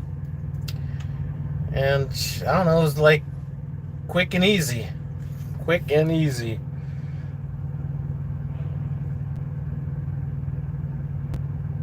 I said, fuck it, I ain't have a whip for like 4 or 5 years, because I was out here, and last year I bought a 19 Jeep SRT for 48,000 miles. I was contemplating getting a car. I got a BMW sitting in the driveway, or in the garage. It's a 2003 BMW.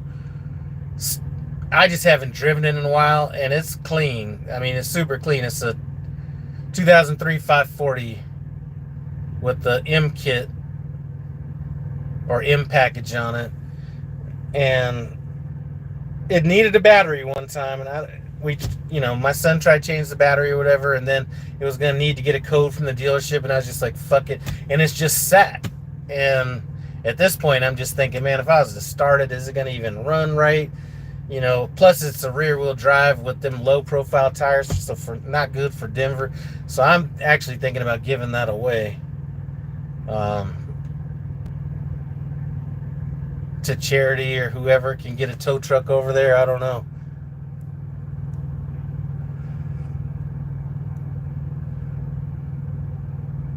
Truck long enough and you'll end up buying a motorcycle. I will not buy a motorcycle. I've already owned a motorcycle.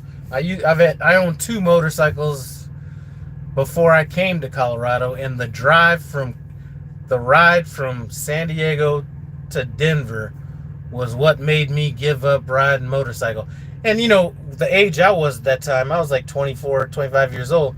We ain't riding no Harleys back then. So I had I had a 94 Suzuki GSXR 750, and riding that thing straight from San Diego to Denver, like no stop. I mean, stop to get gas and all that. But I could not walk when I got to Denver. And the amount of times I almost got killed on that one drive just said, you know what? I'm done.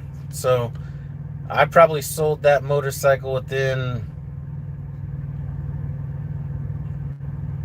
3 months of moving to Denver. I think I rode it for that summer because I had somebody else driving my car. I think I rode that motorcycle for that summer, and right before it was about to turn to winter, I just sold it.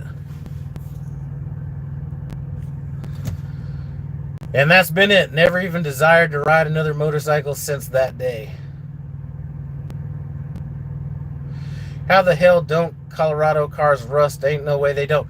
They don't rust because they don't use actual salt out there, number one, and it's not a lot of moisture in Colorado. So drive in Colorado and try to find a car with rust on it. If you find a car with rust on it in Colorado, it came from outside of Colorado. Guaranteed.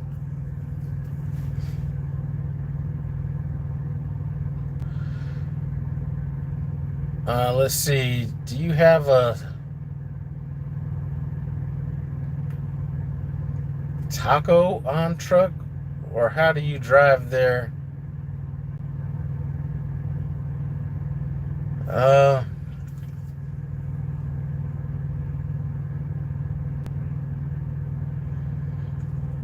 I'm Luciano. I'm not exactly sure what you're saying.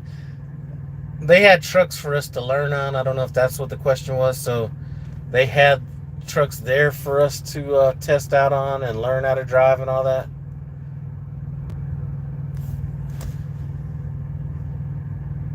So there really wasn't that much driving to get my permit. The driving came in once I actually had once I had my license, but still didn't know how to drive a truck. That's when I went out on the road with the trainer, and usually that is going to be anywhere from some companies 2 weeks. The average is maybe 3 to 5 weeks. I stayed on longer than that. All right, Rakesh, I'll check you out later, man. Beamers are cool, man, but them things just bleed oil and maintenance is high. I paid $28,300 for an SRT with under 50K miles. I paid the cashier's check on it. Couldn't pass it up. Man, as old as I am, as old as the cars are I'm buying, like, I think right now is the first time that my wife's BMW might be even leaking oil on it. I was maybe thinking about getting another ride. But even then, if I get one, listen, I'm not paying I'm not even going up in the 20s, to be honest with you. As soon as I start spending money like that, I'm just thinking, man, what could I buy? Like, what stocks could I buy with that shit? Because I'm at that age now where I gotta be thinking a little bit more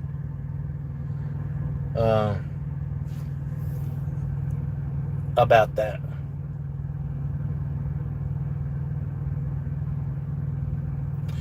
Oh, all right. I don't know anything about the taco, like, I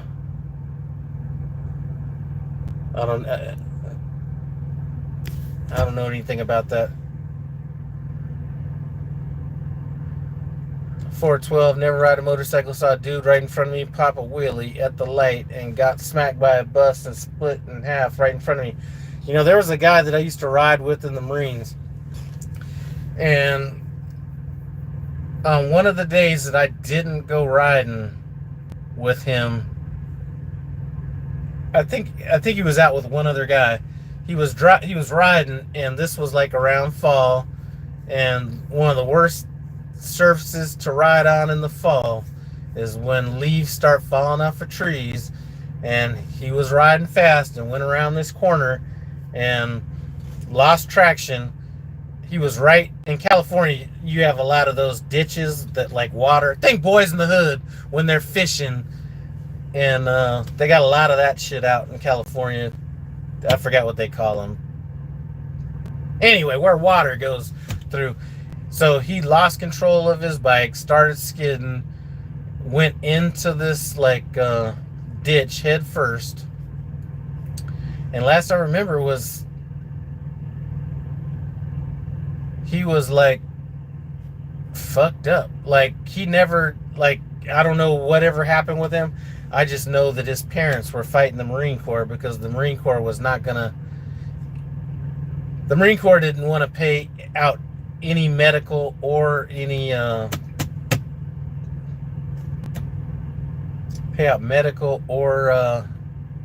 of that shit because he wasn't wearing a helmet and a vest.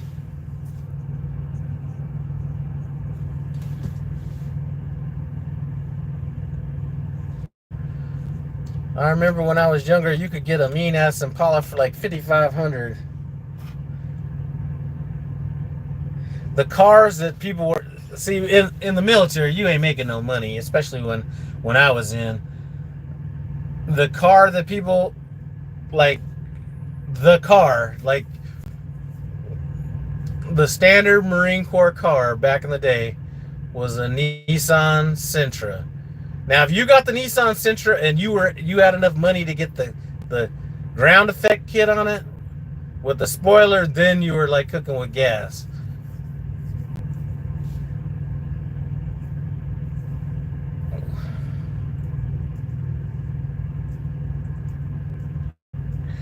All right, okay. In Europe, we have a program for driving a truck, 9-hour driver, 9 hours sleep. We have a device with the card which records the program. Understand this? Yeah, I understand what you're talking about. Ours is a little bit different. We're more like 11 hours of on driving and then 10 hours off duty with a 14-hour on duty clock, but then there's certain ways you could change that as well.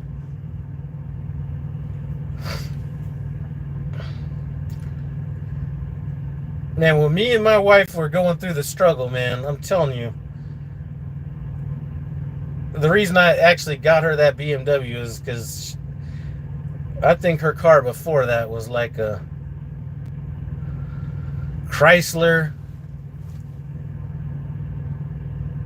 Damn, what was the name of that? Chrysler Concord.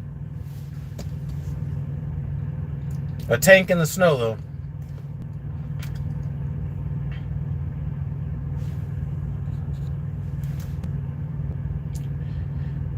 All right, when am I headed out? Am I going home tonight? No, I'm probably going to go home tomorrow night.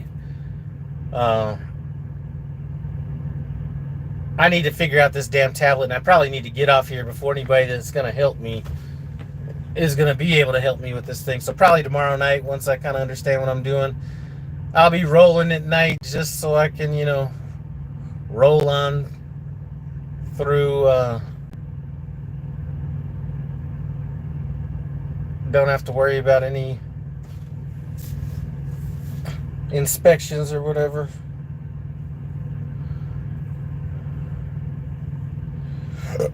So that's it.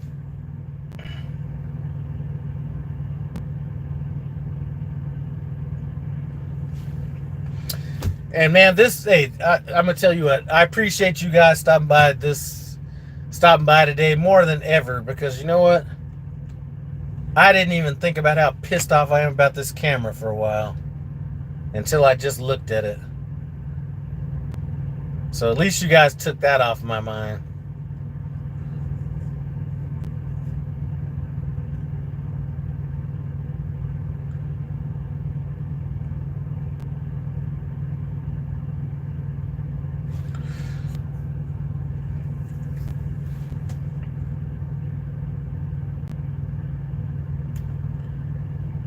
Where are you getting inspected, Mr. No Nice 24?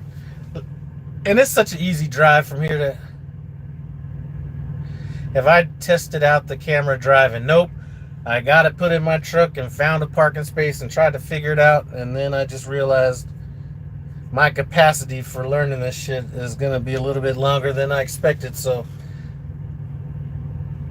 man, Craig, you guys keep forgetting the point. I know, listen, the camera's one thing. Okay, the camera's going to do whatever the camera does. The tablet's what I'm talking about. But there ain't no way I'm going to forget that thing is there.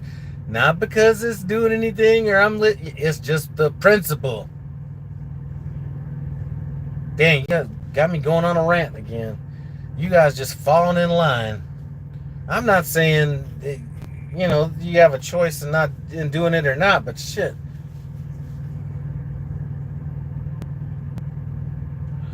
Yeah, the sun's killing me. As a matter of fact, I don't even know if that's going to stop it. I guess it'll stop it a little bit.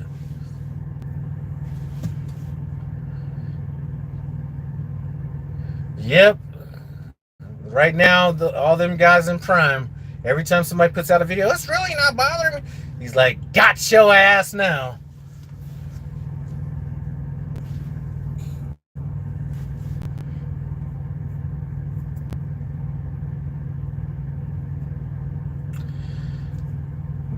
Would never be a chance that I would be peeing in the bottle driving with or without a camera.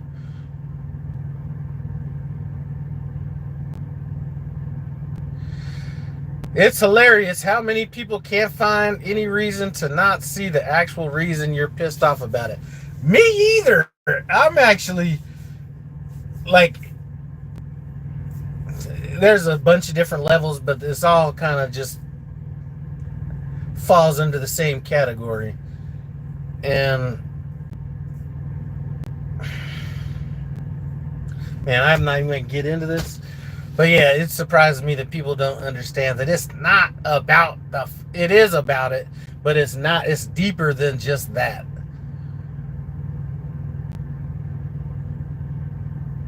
And like I'd mentioned before, you had all these people that were up in arms about a goddamn mask, and now just falling in line like a little line of ducks when it comes to something that's actually intrusive.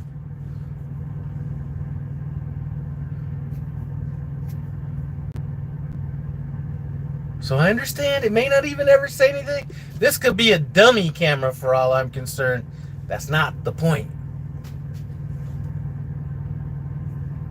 Anyway, that's enough. I understand, but getting pissed isn't going to change it. Getting pissed never changed the fucking mask situation. And actually, it's not even... Yeah, I did get my heater fixed. And it's not even the fact... Okay. The thing that pisses me off isn't the fact that I get pissed off about the camera or not. It's that other people aren't. Like as many fucking things as people hang their hat on to get upset about in this world, that things they can't change, and this is the one that everybody's falling in line on. That's what I'm just finding funny. So there's a lot of things that we can't change that I don't know. I can't express my point. I think 412 gets what I'm trying to get at, but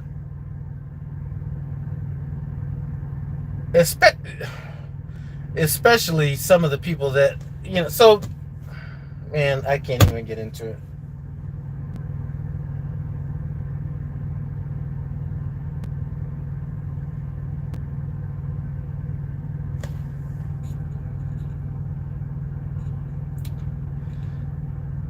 It's the accumulation of recorded incidents that upon review will cost drivers bonuses and maybe their jobs. That too, but that's not even like, I can't really even put my finger on it. Like, I'm not anybody to say that, this is like, invasion of privacy or anything like that. That's not even, I'm not even going there. It's just...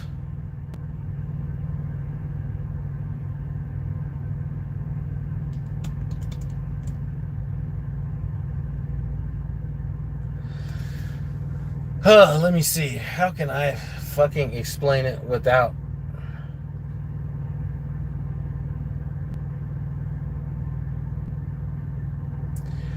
And then on one hand, I could almost see, okay, some people say, it's not that big of a deal. I'm living with it, whatever.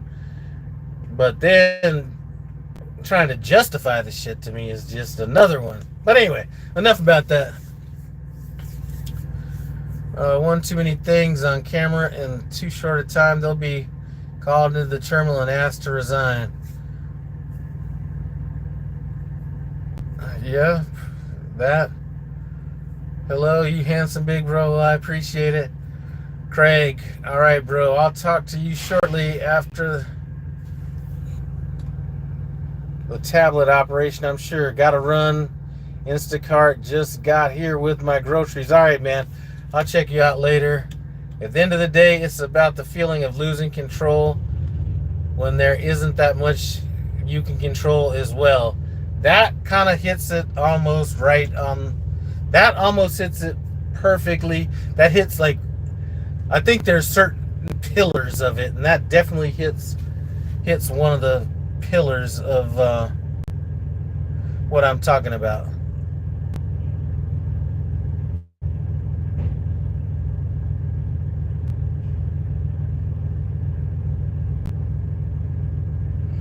And then I'm just going to say this one last thing, and I'm about to get off here so I can get some tutelage on this new technology. But it's like this.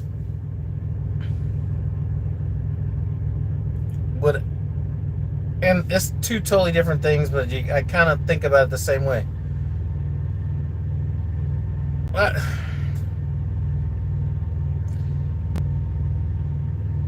it's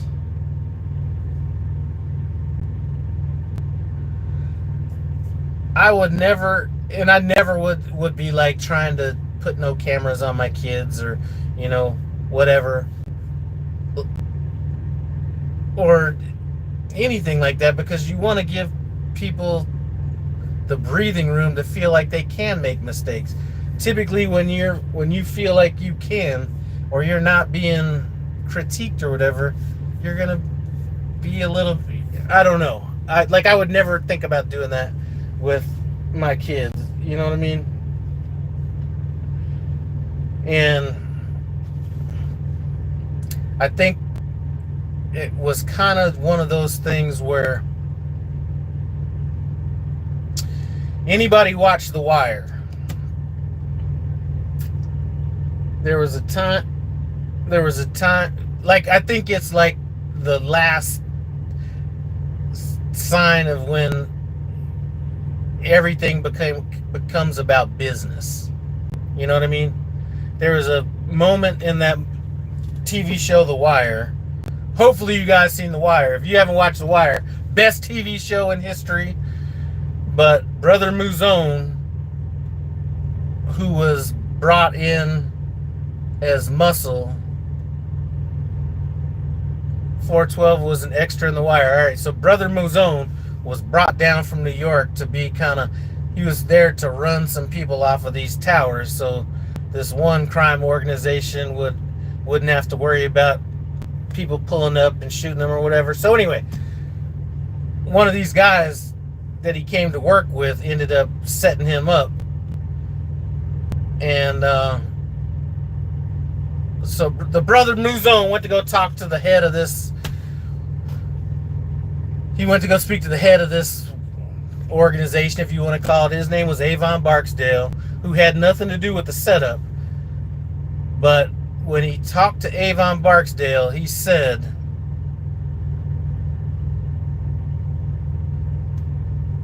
he basically, anyway, there's a point when he said, what